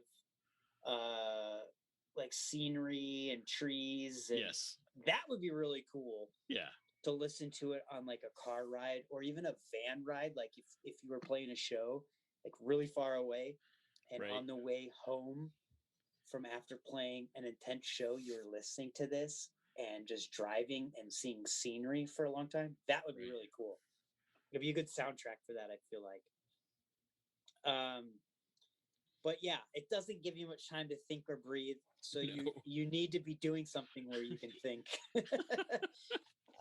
And when you think it's going to give you a minute to process what's going on, it slaps you like right back into the chaos. Right. The intro to Driven by Hate gives you like at the 124 mark, it actually gives you a time to collect your breath and thoughts before it kicks you straight back in the face. Yes. It's a nice break, but I also dig the creeping in fade up. Like the intro like fades up, Yes. like instead of fading out into that Bottomless Grave song. Kind of a cool way to do that, I thought. They do some rad things with this record. Yet for 10 tracks, I have to say they stretch out a very similar guitar riff for most of these songs is my only complaint. Right. Like I think I heard the same guitar riff in at least 4 other songs. Which honestly goes It's back forgivable. to it is, but it goes back to that comparison that I have with Earth Crisis in the Destroy the Machines era because they did a lot of the same guitar riffs Yeah. on that album too. So and I'm not dogging this record like you might sound like I am, but it is really well written and really well put together and very thought out. yeah. I recommend you listening to it. And my favorite track is Blackened Skies. I love the intensity of it. Let's drop that track. Let's drop it right now.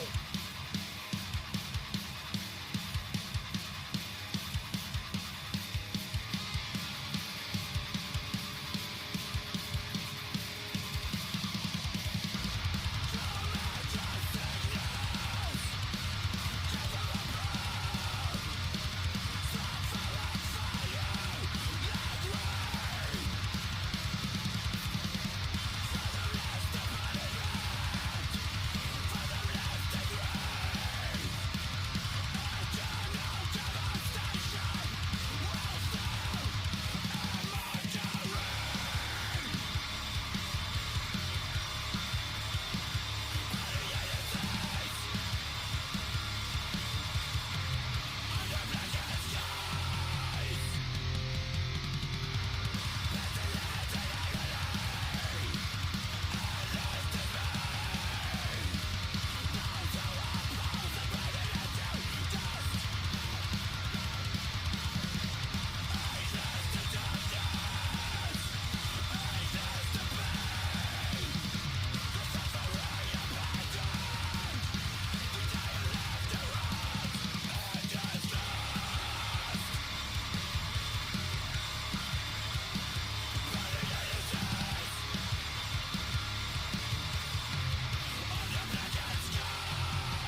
one more thing about this album before we go, because I wrote this down when I was on vacation. This album is like a grizzly bear destroying a Swiss chocolate factory in the middle of summer. It's a massacre. That's what I wrote down. And I know Sweden and Switzerland are two different places, but if a Swedish bear attacked a Swiss chocolate factory, that's what that's like. I like that. I like that imagery. So what do you want to do? Do you want me to do my band that I picked, and then we'll do the? Oh yeah. Yeah, let's do that. Okay. So my band is Dry Socket, and the album is Shiver. Yes. And it was released May of last year, May 2020, and it's 6 tracks. Yes. So I picked this record because it's super intense vocally, and I truly dig it. I love the clean kind of sounding hardcore. It's also super interesting with gritty, almost like shitty in the best way vocals. Right. Right. And that's not a diss at all. That's a good thing. I dig the track Icebergs because of how the guitars, they just like lock in together.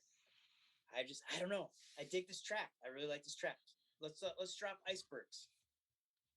Let's drop it now. Boom.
Okay, what do you think? The first thing that caught my attention to this band is the bass tone. Of course, I'm going to gravitate towards the bass tone. I like the bass tone quite a bit because the bass tone's angry. The whole band is angry. It's got this angry, pissed off, hardcore sound. And not only that, like you brought up the vocals, like you can hear the passion and the emotions in the vocalist. And you can also hear maybe some thoughts and struggles with some mental health and anxiety. Like you can hear screaming that out. At least that's kind of what I was kind of drawn from it, which made it very therapeutic for me, like to listen to this and then, kind of wrestle with some stuff. But the song that really, to me, brought that out was the Damn You, that song. And the line, I believe what I believe, no one wants to be around me. Just that, because you know what? I feel like that sometimes. And the feeling and the emotions that I got from that song was like, it totally brought out all of that angst and stress. And I feel like that sometimes people don't want to be around me. So that song, and then Muzzle was the intensity in that song and the lyrics just matched the pounding rhythm section and the pissed off guitars. Like the just super pissed off guitars. Yeah, it just all fits really well together. So so which one do you pick? I'm gonna say Damn You. That song, I like that quite a bit. Let's do it. Boom.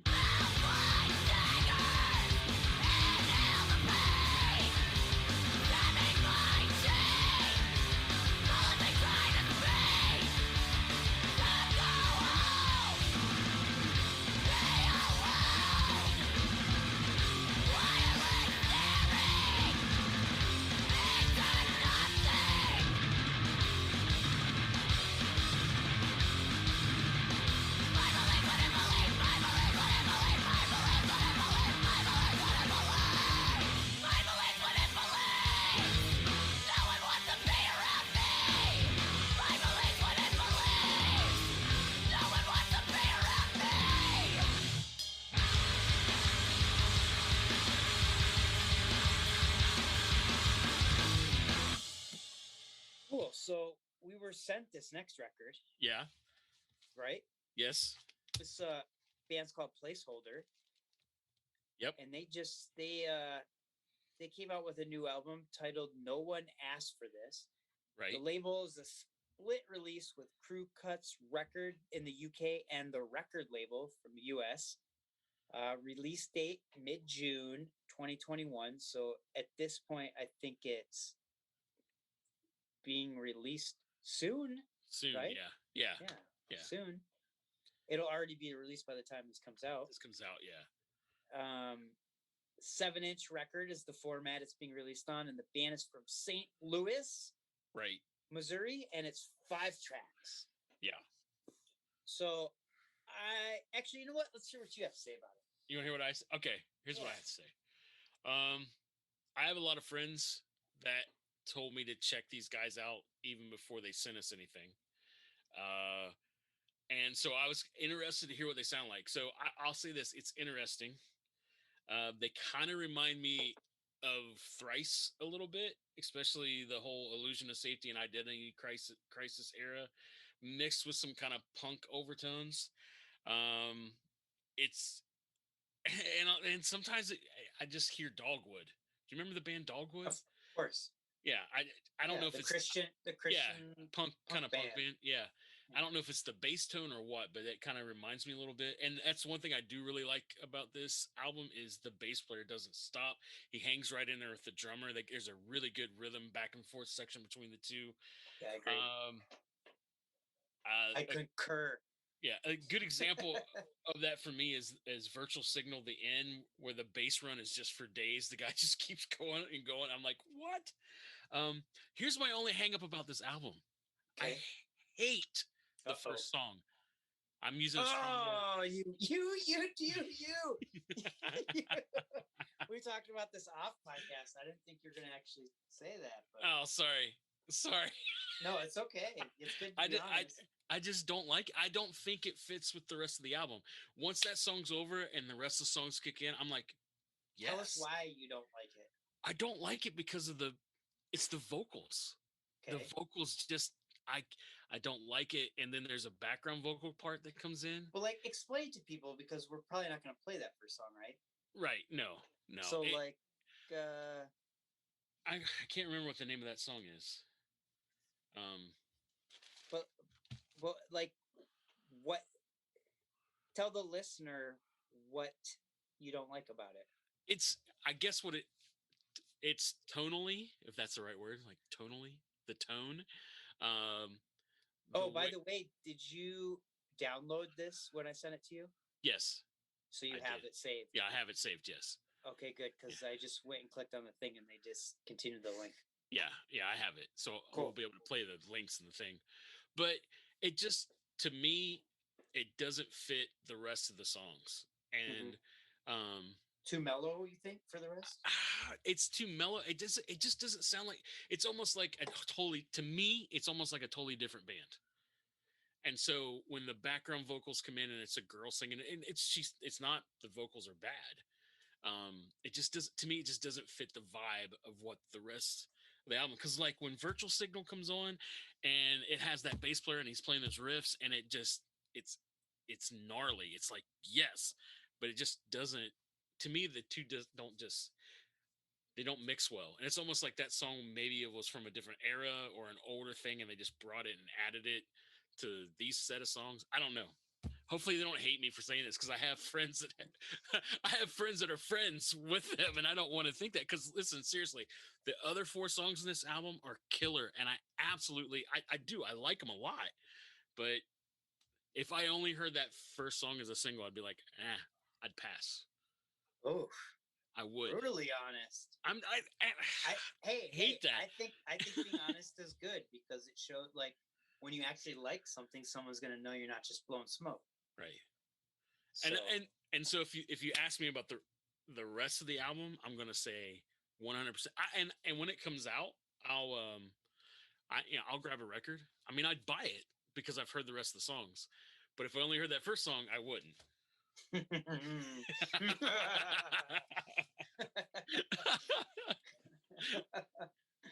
My turn? Your turn. now that everyone in Placeholder stopped listening to the Right. Coffee Hardcore They're podcast. mad because I said all that. So I'm really digging the bass tone on this EP record Yes. a lot. The guitar is kind of epic, dare I say it. But it is. The recording quality is also very, very good. Yes. The guitar and vocals give this melodic kind of 90s feel. Yes. It's got sometimes to me it's got an alternative rock meets 90s hardcore meets heavy indie rock. Yes. Yeah. But it's still very hardcore too. Yeah. Don't get me wrong, it's hardcore. Right. It just has elements of these different things. Right. To me, it's a breath of fresh air. It's almost, I'm not even gonna pretend to remember what album that was that you sent me that we've talked about before also. But it's because I got old man brain, but it's different, and I appreciate these differences in hardcore records because hardcore bands and records can get kind of caught in that same funk, that same circle of everything sounds the same. So I thought it was cool. I thought it was different. It's a breath of fresh air. They mix so much great stuff, and it's slightly different sounding that I actually had to give it a few listens before I actually was like, you know what, I do like this, because I didn't know what to expect sometimes, if that makes sense, listening to it. So when I finally knew what to expect and knew what I was listening to, it became a really good record for me. And that sometimes becomes my favorite bands and favorite records, is when I'm like, I don't know if I like this. Right. Because I'm not familiar with it, and it doesn't, like, records that I really love right away sometimes get old quickly. But records that I don't necessarily get right away become the records I listen to for many, many years. My favorite track is Sickness Health. Because I love the way the vocals are delivered. It reminds me of Aaron Weiss from Me Without You. Yeah. Was singing hardcore. Yeah. In a way. So, yo, let's drop it. Sickness Health, drop it now. Ooh.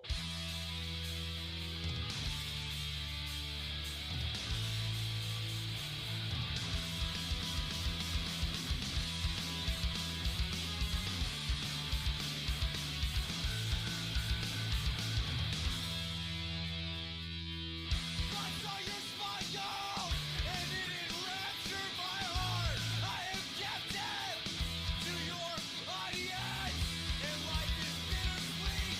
Let me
Yeah, I like that track. That's a rad it's track. good. It is a rad track. So I want to say thank you to Placeholder for sending this to us and letting us review this and listen to it early, because it was a treat to my ear. Thank you guys. And honestly, we don't really do that all the time, because people send us some stuff and we're like, maybe not, and we don't. So, you know what? People send us stuff a lot that I don't even send you. Right. Because I can imagine. I it doesn't make it past me. Right. So the fact that it made it this far, it means it's good. We dig it. Yeah, we do. So, I do dig it. And yeah, when they hit me up, I was really excited to hear it as well. So I'm glad we reviewed it, because it is a good record. They should be very proud of it. Yes. Yeah. But dude, let's get into the record. All right. Yeah, let's do this one. This is the record. Yeah. Yeah. So we're gonna review Look at this. I put my hood up. We're gonna review ZAO Crimson Corridor. How about that one? Yes, we are. It dropped on 4/9/21. 11 tracks of brutality. 11 tracks of brutality. So you want me to go first? Let's hear it. All right. So I'm gonna try not to say some of the stuff that I know you're gonna say. All right. So here's one thing that I want to say: ZAO is back. Like, this album's killer. I agree. And I listened to this album a lot while I was on vacation. I really got to put on some headphones and dig it. And it's becoming my favorite ZAO album. Oh yeah. Yes, it is. It's because it's beautiful. It's dark. It stirs up all kinds of emotions. The song RIPW. One, there is a ton of groove, and I don't know if you ever watched Emperor's New Groove. That's my one of my kids' favorite Disney movies. But there's an old man that gets tossed out of the castle because he interrupted the Emperor's groove, and so he says this whole line where it says "Beware the groove." And so that's what, when I heard this song, I started saying that. I was like, "Beware the groove," because it is so crazy. But also on top of that, it's very emotional. You totally get lost in it. There's the line that says, "I'm sorry your end was so violent. I am sorry for the form in which it came. I was there, but I wasn't there for you. You were scared and couldn't hear my voice." And just knowing all the tragic stuff that has happened, to all of us in the last year and a half, that song just, for me, emotionally just fits in some of that release, because there are a lot of people that we couldn't be there for because of the distance and couldn't hear our voice to even say goodbye in some instances. So this song, I know people are like, what, a metal song, hardcore song, whatever, can have that impact? Yes, this song is that impactful to me. It's very beautiful. Yeah, so that for me, like I said, it's slowly become one of my favorite ZAO records. So, and I won't say anymore because I want to say because I know what you're going to say and I want to say it too. So I'm going to let you say it. So, do you want to drop a track? Yeah, let's drop RIPW. Cool. Let's do that right now.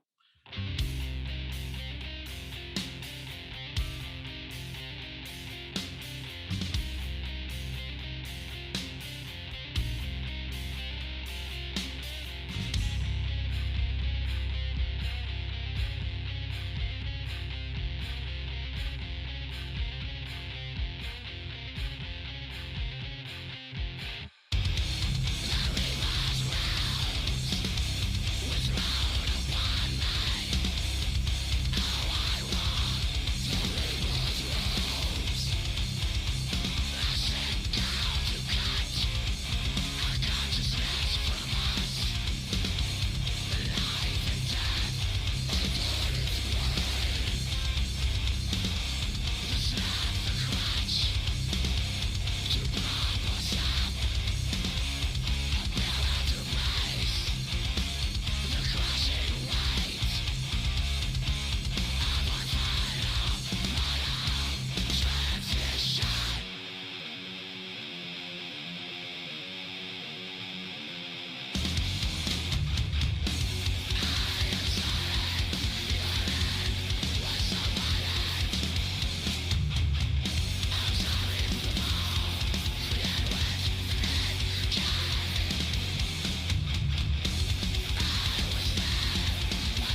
Wiley, what's your thoughts on this album?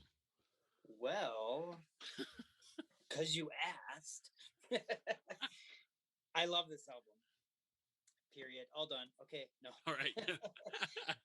The intro is soft. And Yeah.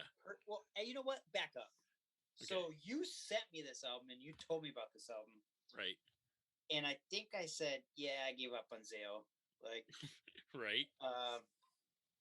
You know, and not just because you're Mick from ZAO, but Right. you know, the two first records were the ZAO records. Right. For us, like people who listen to that back in the 90s, you know? Right. Right. And then when ZAO changed and Blood and Fire, if I'm remembering this correctly, was like the first new lineup with Jesse and the other guys, right? Right. Yeah. Like, I remember when that came out, I was like, oh man. And I was like, this isn't going to even be the same band. And then listening to it and be like, holy crap! Right. This Right. band is so good. But then their second release with the new lineup and Jesse on drums was my favorite ZAO record. Right. Like no offense, but maybe ever. Right. The Save Yourself from Hell record, because it was so dark. Yeah, that's a good record. I'm not really like a metalcore kind of person. So I by default liked the first two ZAO records that you were on and that you helped write and put together more, but I don't know, man. Like when Save Yourself from Hell came out, I was just blown away. Yeah. By how good and how dark and how deep sounding that record really was. Right. And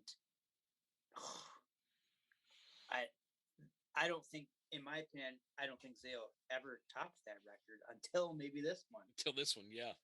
And another thing is the last ZAO record that I ever liked and really got into, like I've given everyone that they've come out with a listen and a try, and I just couldn't get into them. But Funeral of God was the last ZAO record that I actually liked. And I remember, what's the guitar player's name that does the singing? Scott, yeah. Yeah. I remember I shouldn't have liked his singing because it's like that emo kind of terrible singing, but for some reason it like worked so well on Funeral for God. Right. Like it fit together so good, and I thought I should hate this, but I didn't. I loved it. But I couldn't get into like the Albini record, the Fear That Keeps Us Here. I tried so much. I wanted to. That album cover was so awesome. Like it reminded me of like Chevelle meets ZAO. And I wanted to get into that record. I couldn't. I hated how it was recorded. I know all the behind the scenes on that. Like Dan couldn't sing through. He had to sing through an amp that was distorted because they wouldn't let him use any preamps or any filters. I know, I get it. I just don't like it. And the Well-Intentioned, what's the other one called? The Well-Intentioned Virus. Yeah, I just couldn't get into that one. Just not my thing, and that's okay. Right. So let's start from there. So you send this to me. You're like, yo, this is coming out. I think you got an early copy of it. Yeah. And you're like, yo, tell me what you think of this record. I gave it like I listened to the first song and I was like, oh, cool. It's like really slow. And then here's where I failed this record as a listener when you sent it to me originally before it came out, is that I didn't listen to it as a record. I skipped the songs and listened to it and then fast forward it. And I was like, this record doesn't do it for me either. Sorry, ZAO, you lost. And then it came up when it came out. I still didn't really, the first week, I still didn't really give it any time. And then it kept popping up on my Spotify playlist. And I was like, oh man, you know what? I should give this thing a listen. This is the record that Mick told me to listen to. And I just kind of skipped through it. So you know what? I'm going to listen to it all the way through. And I did. And I couldn't stop listening to it because it's a record that you have to listen to as like an old school record. Right. And I'm the one who texted you and was like, dude, we're we're gonna we're gonna review this record because this might be one of the best ZAO records and one of the best records so far of 2021. Right. And so, I mean, do you agree with this stuff? I totally agree. I think it tells a story, and you have to listen to the whole story for it to actually even make sense. And so if you try to pick out one or two, it doesn't work. Because I've tried that too. I've tried to be like, oh, I like this song, I like this song. But honestly, like even R.I.P.W., which is a song I really like, doesn't really fit well if you don't listen to the song before and the song after. Right. Like It's weird. It's like you're reading a book. Right. Yeah. Like you can't skip chapters. No, because it won't make sense. It just flows, and it definitely has this ebb and flow that fits so well all together. And if you try to break it apart, it completely messes things up. It's like if you throw a pebble in a pond and you see those ripples, it's beautiful when and you sit and watch it. But if you try to break that up or chop it up, it doesn't make sense. It's sure. The weird thing about this record, though, is I listened to it at work while I was making screens and burning screens for shirts and stuff like that. I just put it on during my day.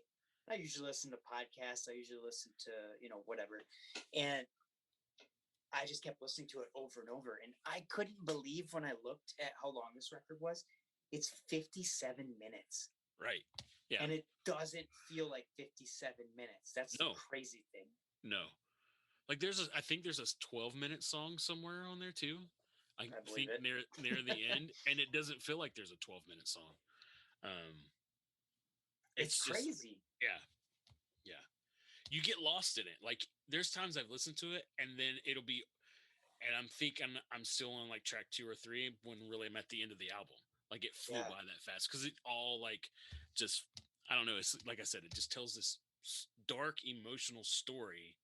And if you try, it's like if you try to jump in the middle of it, it's not going to make any sense. But if you listen to the whole thing, it totally does. And that's crazy because most artists, if not all artists these days, write for singles now. Right. I have so much respect, if they care or not.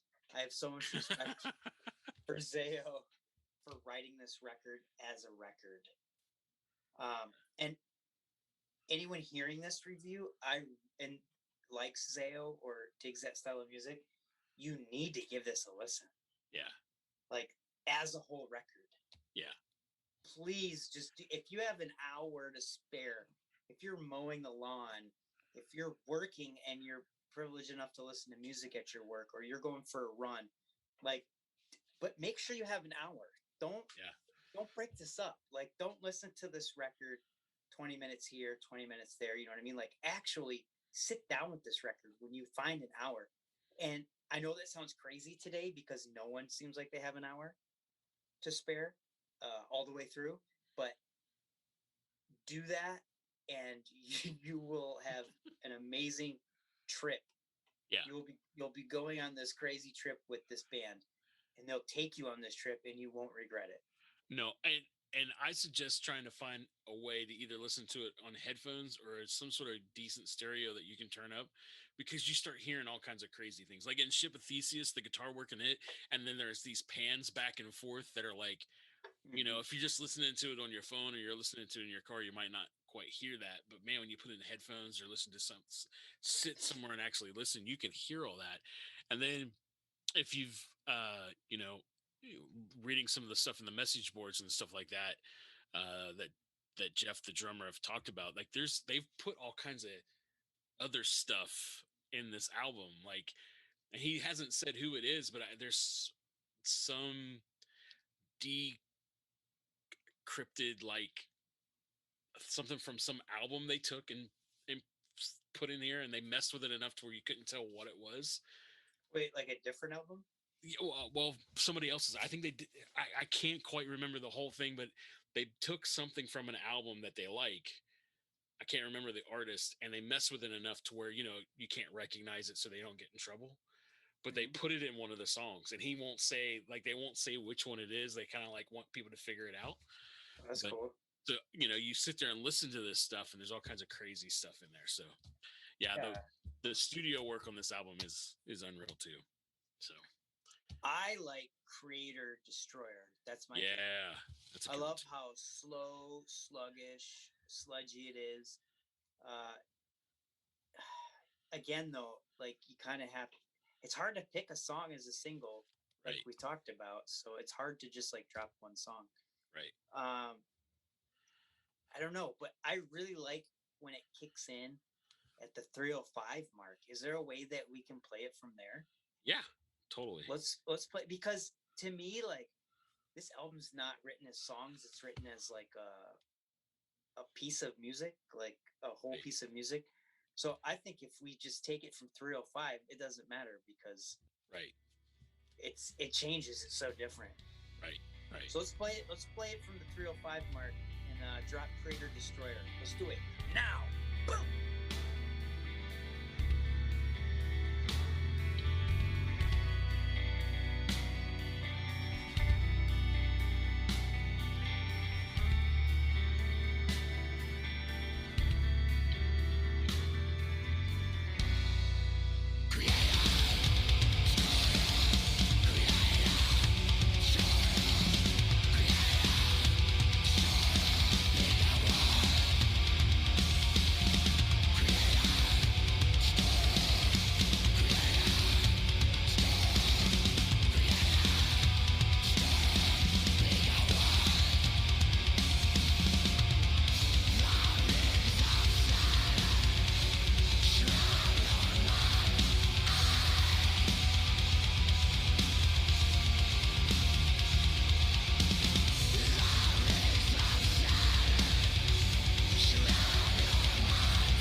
Awesome.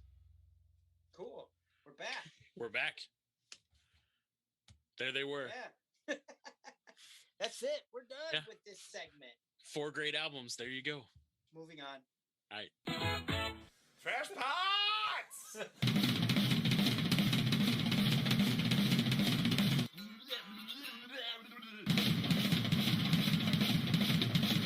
Fresh Pot! Yes, it's coffee time. Coffee. Java. Yes. What's up, everybody? Coffee and Hardcore. We welcome Ryan Evans, formerly the drummer of F.B.S. Is that right? F.B.S? Yes. Fight Before Surrender. Mm-hmm. Festal Shout. And the Festal Shout. Mm-hmm. That's right. Welcome to Coffee and Hardcore. How you doing? Doing great, man. I appreciate you having me. This is really cool. I've never done anything like this before, so this will be good. This will be good. It's good to see you. For sure. So he's here to chat with us about his favorite coffee of recent. Nice. And he actually sent me his coffee that he had, medium roast. Did you have the same one? I did. Okay, so I you did. sent me the exact same one. I And did. tell our listeners what coffee you picked. there's a coffee brewer in a city about 15 miles north of Dayton, Ohio, called Troy, and the coffee company is called Purebred Coffee, and they're a really cool shop. And then they'll do like these small batch roasts from time to time. And this one, forgive me, I don't remember the name of it. But Oh, I don't know if I saw a name on the it bag. was, Let me look. I took a photo of it. I drank mine already, by the way. yeah, no, mine's gone too. So, and like earlier tonight, my wife was like, "Do you remember like the name and kind of some of the notes of the coffee and stuff?" I'm like, She's like, "It's on the bag," and I'm like, "Shoot, I threw the bag away." Yeah, it was delicious though. It was good. That's all that matters. Very good. Yeah, well, because we were supposed to have you on last week, and stuff got switched around. So Yeah, that's totally that's fine. on us. Yeah, no, that was- no worries, man. No worries. I'm flexible. It's all I good. did write down the notes, though. It's notes of caramel, brown sugar, and cinnamon Oh, Yes. nice. from Guatemala.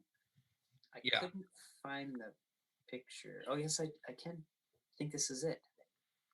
Is that it? Yeah, that's the one. It's called like La. I forget. I don't. La Charuga or something like that. Codico Tinico? Okay, I was way off.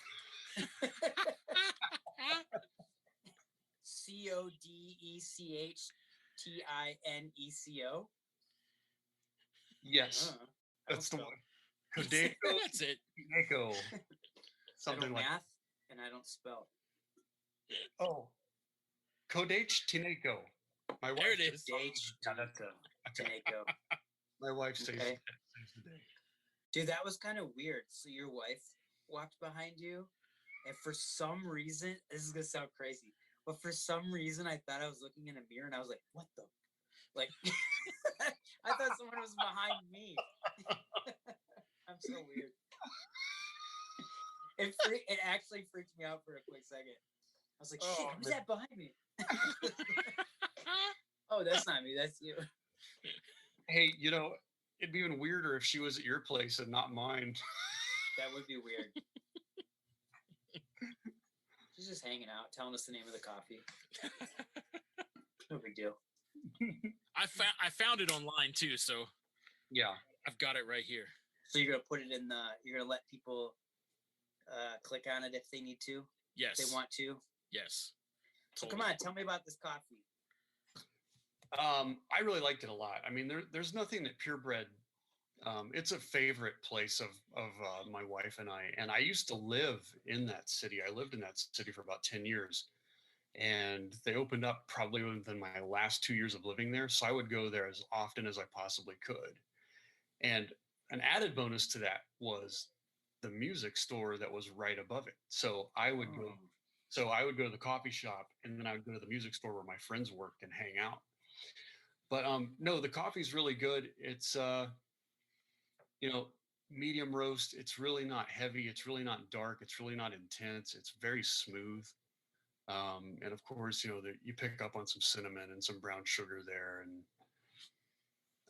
I don't know. I really like it. It's really good. And that coffee shop is it's just a really neat place, and they've got people there all the time. Like They still have a music store up above them? oh yeah, man. Oh yeah. That's cool. Yeah.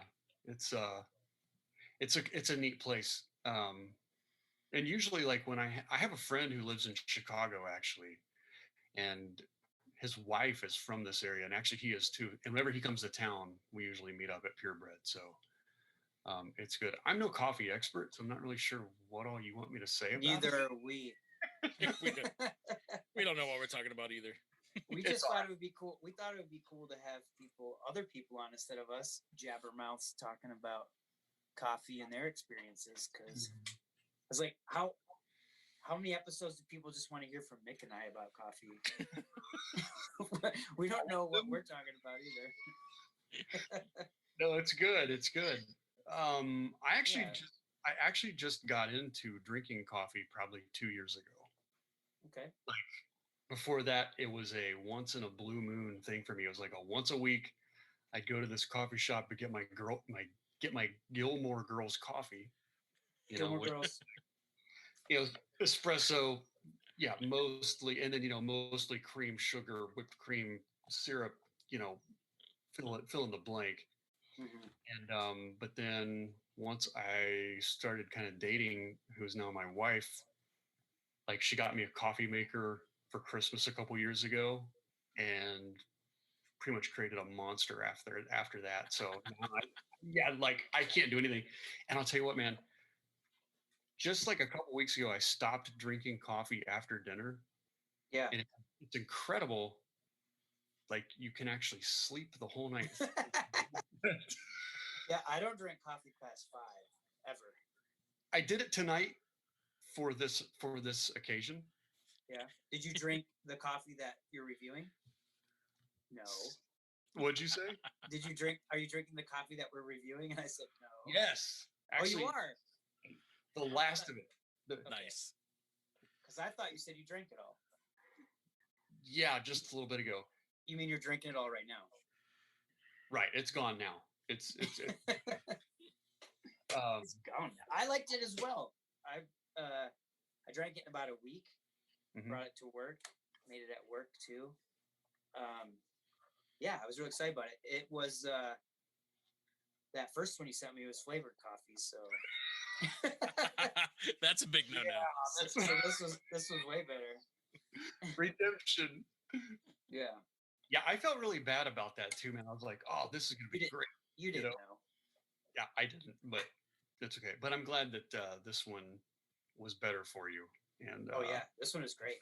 I recommend this one for sure to people who like medium roast coffee. It's definitely a good blend. They had this one. I think that the one that really kind of got me into that place was, like I say, they'll do like these small batch things, and they'll do them for a limited time, and then like they don't seem to do them again. So it's kind of like when they never again.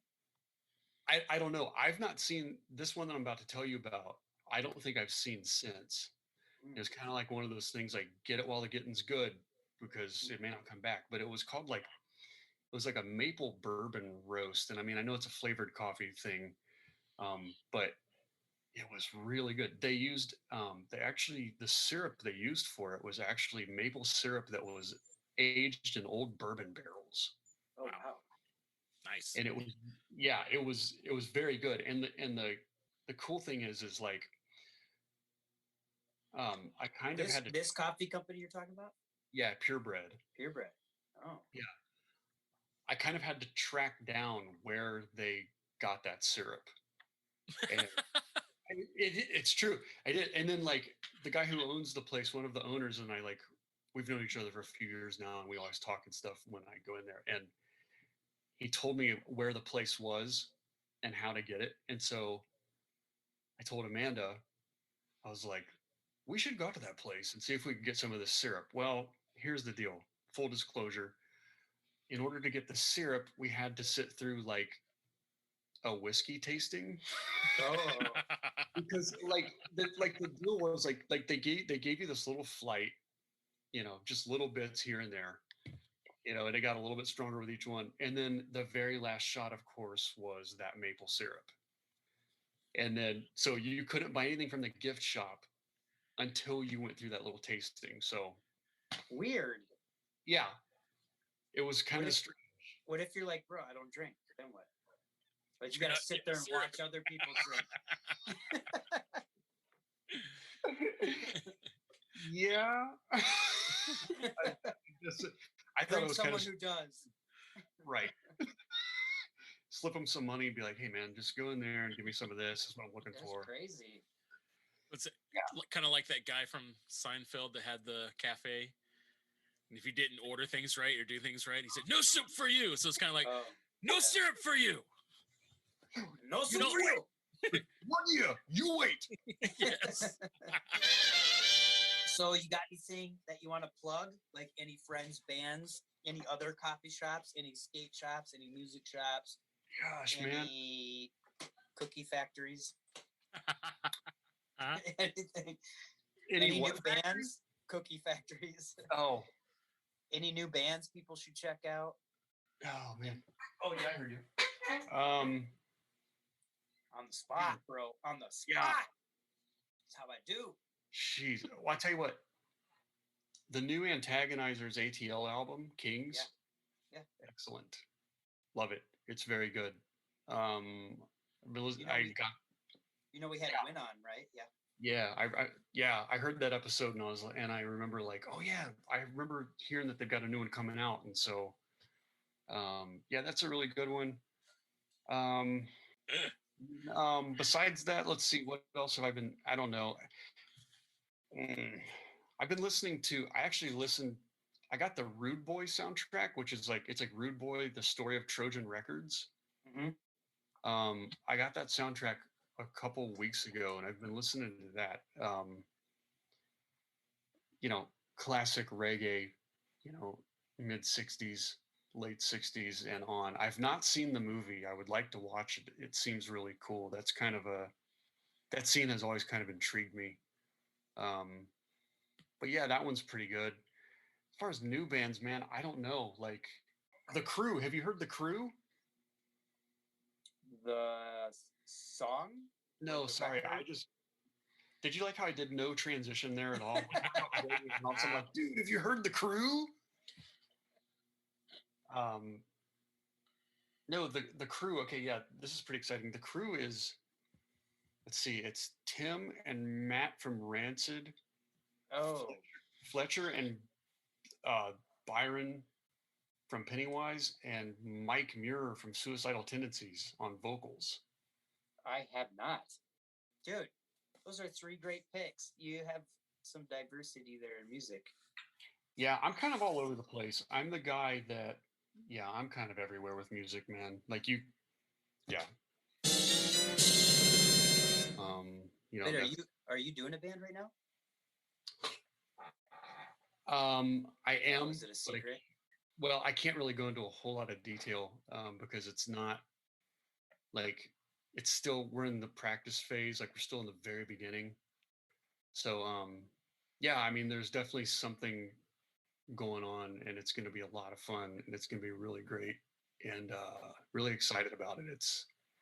It's good, man. It'll be cool. But we're still really early on, and things are still kind of coming together. But it's cool because like these guys are all like seasoned, they're all veterans. So it's like practicing really isn't like this tough thing, because we all kind of know what we're doing as best as we do, So it's like, okay, But that's kind of how it was with F.B.S, right? You guys were all seasoned. Yeah, I did not. What's weird? I never ever saw that band play live. Before you joined, do you mean? Before I joined, never. Like, so how'd you hook up with them? Mutual friend. Like, I knew of them. Like, I'd seen their flyers and stuff around, but just like wasn't able to go to shows or whatever. Had something going on or whatever. And then a mutual friend told me that they were looking for a drummer to do at least local stuff. And so then I was like, oh, I'm going to get online and check these guys out. And I checked them out and was like, wow, like this is right up my alley. Yeah. So then like I messaged them and we met and talked for a couple hours. And then I eventually auditioned and then was, asked to join. So it was weird. Like having never seen their setup, like that was weird. Cause like I went into that practice space and was like, okay, this is crazy. These things are going to be loud. Was it a small space? It was like it was like an old school like classroom. Oh, okay. So it wasn't super small, but they just have massive gear. Yes. Yeah. And the drums are right in line with all of that stuff. And so they're like, what song you want to do? And I just kind of was like, okay, let's do blah, blah. And then clicked it off and we went into it. And it was literally like, heard nothing. I could not hear the vocals. I could not hear, like, I would pick up, I got to the point where like I was practicing these songs enough to where I could play them in my sleep. But then when you go to actually do it live and you can't hear any of it, Yeah.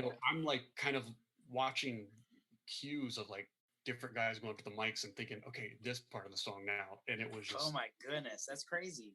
yeah, it was cool. But yeah, so that's how I joined with those guys. And like I didn't know those guys or anything before I joined. It was like I didn't know that. Yeah, it was just totally like I'm just gonna meet these guys and go for it. And So how did the Festal Shout come about?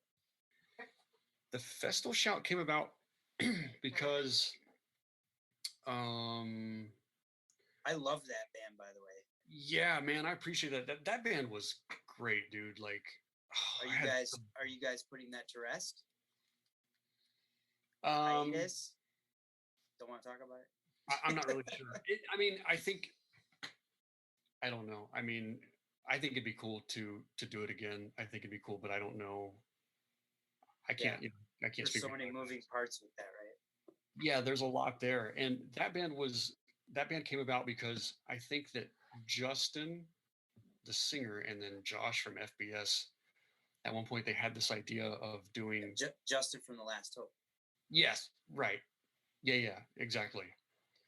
They had this idea of like kind of different guys from different bands getting together and doing this thing. And then Justin, I guess, had all these songs written and he just didn't have a band to play with. And so he came to Troy one day where I was living and we went to my buddy's rehearsal space for his band / little recording studio that he has. And we just started playing and it was wild. And a couple of those songs, man, were. Did he play a guitar originally with you when you played those songs? Because he plays guitar, right? Justin? Yeah. Did he play bass? I think he. In fact, oh man, I don't know. I know he didn't in the band, but I think he does. I know that he wrote those songs on the guitar, and then he just kind of needed a band to kind of fill it in. Yeah, and so that band just kind of came about on like just this idea, and then Justin's thing was, he wanted it to be like praise and worship type music, but like punk. Yeah, like great, loud and all that. So yeah, and we had a blast with it, man. It was a lot of fun, and when that band first started, there were 6 guys in that group. Really? Wow. Yeah, there were 6 right in the very beginning, and then it kind of became like F.B.S backing him, right? Pretty much, yeah. Because we played a show with you guys at Japuza, right? And it was F.B.S and Festal Shout and October and 2 Minute Minor. Yeah, I've actually got that flyer hanging up on my wall back there, underneath the record. I can kind of see it, I think. Well, all right. This is the time where we are unfortunately going to have to say goodbye because we're old and it's getting late. Yeah, I got to get to bed. But we thought this was going to be short and sweet, but we ended up chatting it up, which I'm glad we did. Yeah, for sure. Hey, man, thanks for being on the podcast. Thanks for chatting about music and coffee with us. And this new band, I know you can't talk a lot about, but is it in the punk genre? Yes. Okay. Once you get that up and started, you should send us some stuff and we can review it and play it on the podcast. Yeah, man. For sure. I'll absolutely do that. I'll keep you posted with all that stuff. Where F.B.S was very Motorhead, exploited GBH, that kind of sound. This band is more melodic, more kind of like Street Dogs, Bouncing Souls. Oh, cool.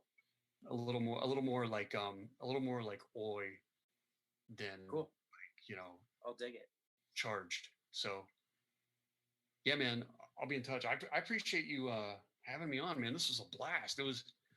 It's cool. I mean, you awesome. and I message all the time, Yeah. It's good to actually like hear your voice. You know, I've not heard your voice in like 4 years, so it's great. Yeah. Yeah, And, we haven't seen each other in a while. It's been a while, man. I really miss well, you know, I really miss like pretty much everybody that I would see. Networking and playing. It's great, but it's coming back, so I'll be able to hang Sure. again. And Mick, it was good to meet you and talk to you guys. So yeah, I appreciate it, Yeah, man. man. Very cool. Awesome. Hopefully we brother. can do it again. For sure. Yeah, Definitely. once you get that project started, I know it'll be a minute. I know how long it takes Yeah. to do stuff. Yeah, it'll be good. We'll have you back. We'll talk about it and we'll play it. Cool. So maybe sometime in the future here. Yeah, man, that'd be great. Cool, brother. See ya. Yeah. All right. Bye. Bye.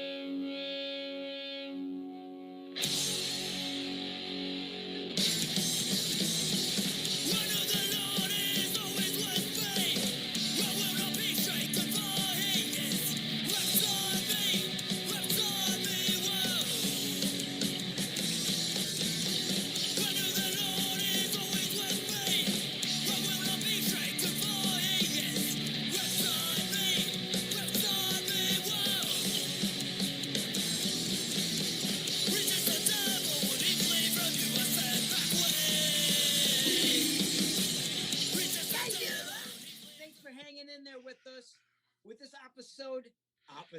Yeah, episode of Coffee and Hardcore. We made it to another episode, and we hope to make it to another one. Yeah. Hopefully. No, we will. We will. As always, hey, check all the links in the show notes for the band, the coffee, all the stuff going on. And we'll throw in the Skullcrack links and all the bands that we reviewed, as well as the coffee review, all that. They're all going to be in there. You're going to want to click on all of that.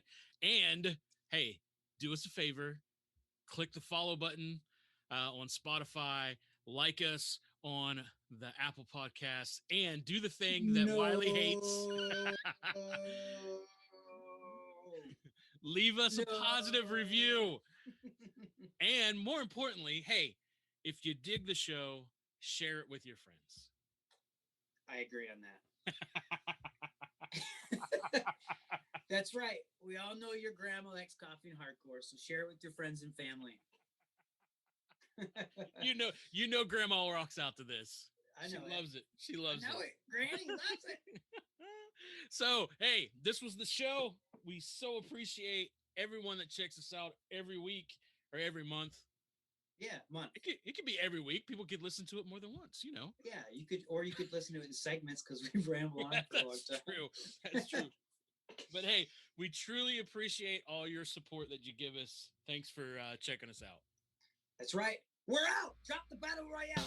Ooh. Coffee and hardcore, coffee and hardcore, coffee and hardcore, both it on. Coffee and hardcore, coffee and hardcore, coffee and hardcore. Do it to the right. We got the combo, we got the juice, we got the joke, we got reviews, we got the gold from you out the border. If you like the back, you better support them. Coffee and hardcore, coffee and hardcore, coffee and hardcore, both it on. Coffee and hardcore, coffee and hardcore, coffee and hardcore. Get my ass right on. Deal with it, nerds.